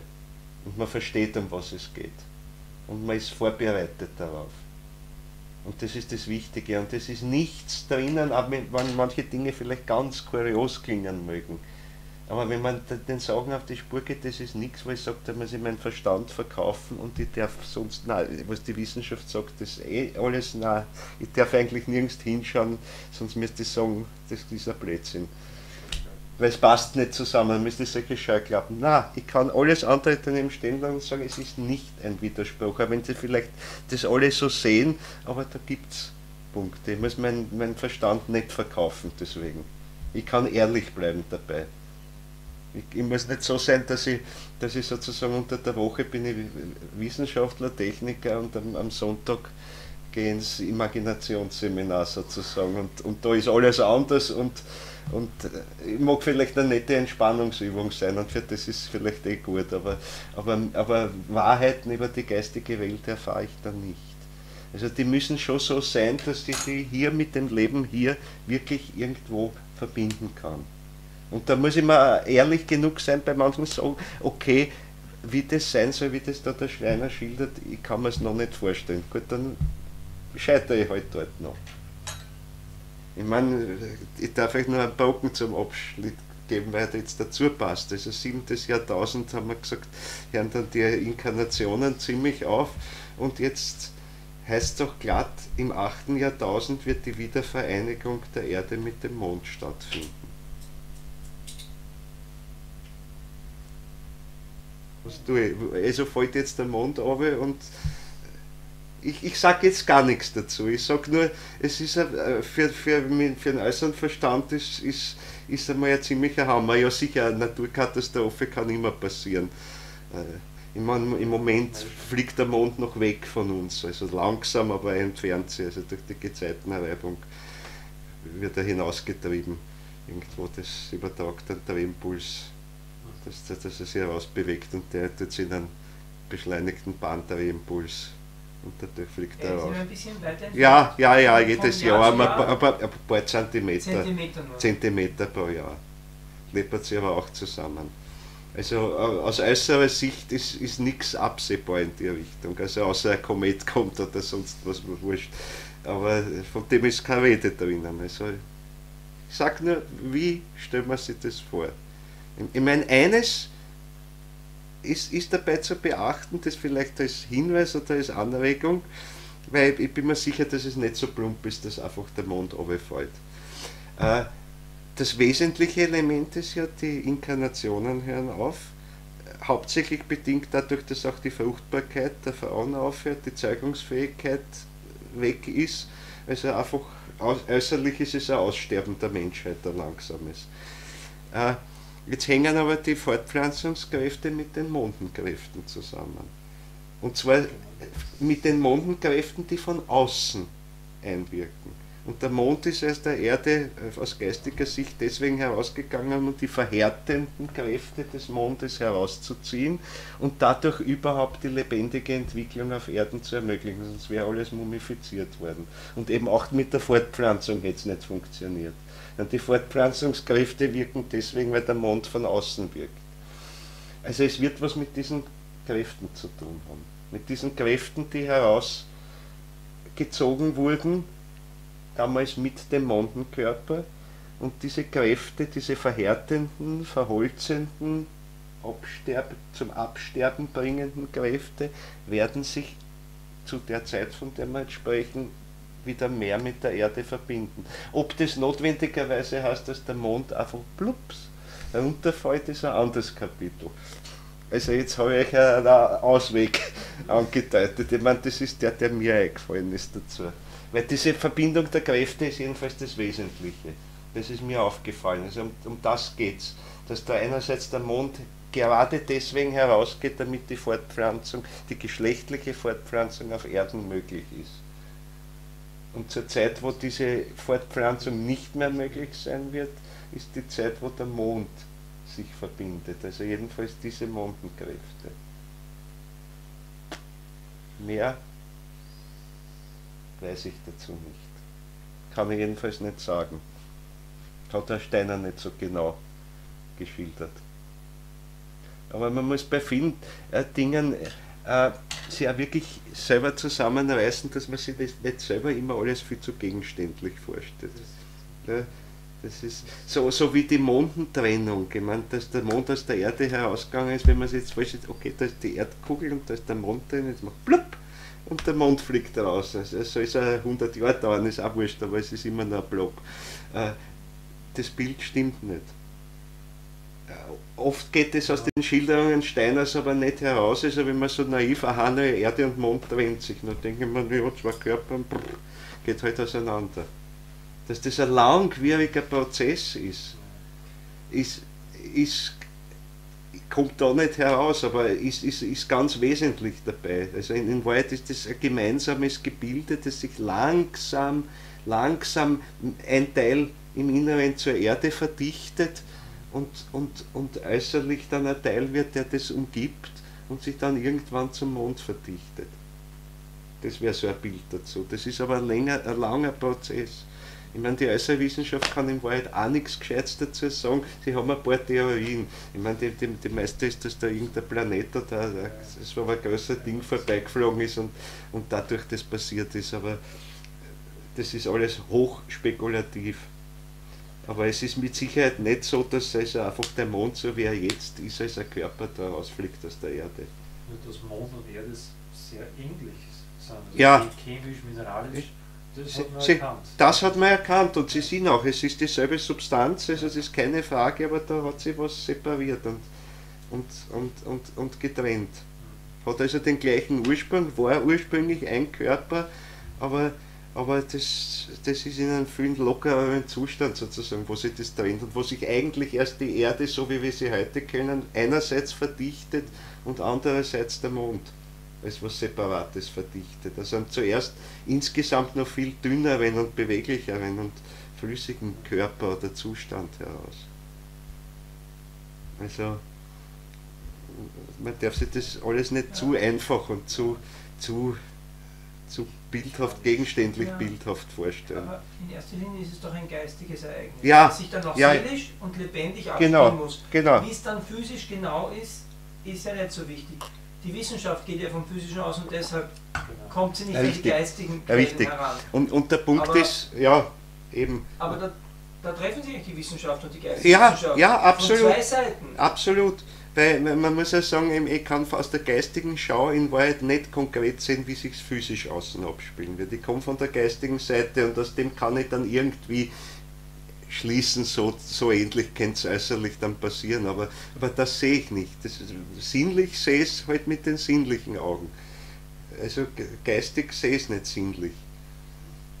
Es kommt aus dem seelisch-geistigen und ich kann mir es dann nur zu einem sinnlichen Bild vergegenständlichen im Grund und das könnte vielleicht ähnlich dann äußerlich sich abspielen, aber das ist immer ein bisschen spekulativ auch.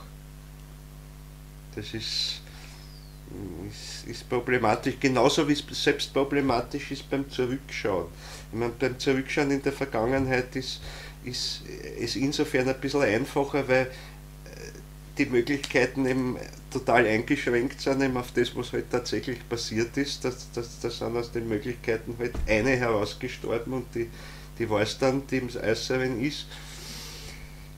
Dadurch ist die Bandbreite halt sehr, sehr reduziert, aber das wirklich zu rekonstruieren im Grunde, wie das äußerlich ausschaut, ist schwierig. Also auch bei den Schilderungen, die jetzt Steiner von der Atlantis oder so gibt und teilweise auch wirklich äußere Bilder gibt, da muss man wissen, aber das ist aus einem inneren Erleben heraus, vielleicht sich hineinversetzen in das Bewusstsein so eines Atlantiers, in die Art, wie der die Welt erlebt, und sozusagen ein bisschen durch die Augen dieses Atlantiers zu schauen und das zu erahnen dann, wie das äußerlich ausschaut. Aber das ist nicht so wie sozusagen mit der geistigen Videokamera bin ich dabei. Das ist sehr, sehr schwierig. Ja. Ja, danke, Papa. Papa, meine Lieben, haben wir euch schon sehr lange aufgehalten heute. Gute Woche. Schöne Woche euch allen. Ich danke euch fürs Dasein, fürs Dabeisein. Nächste Woche geht's weiter. Danke. Papa. Tschüss. Tschüss.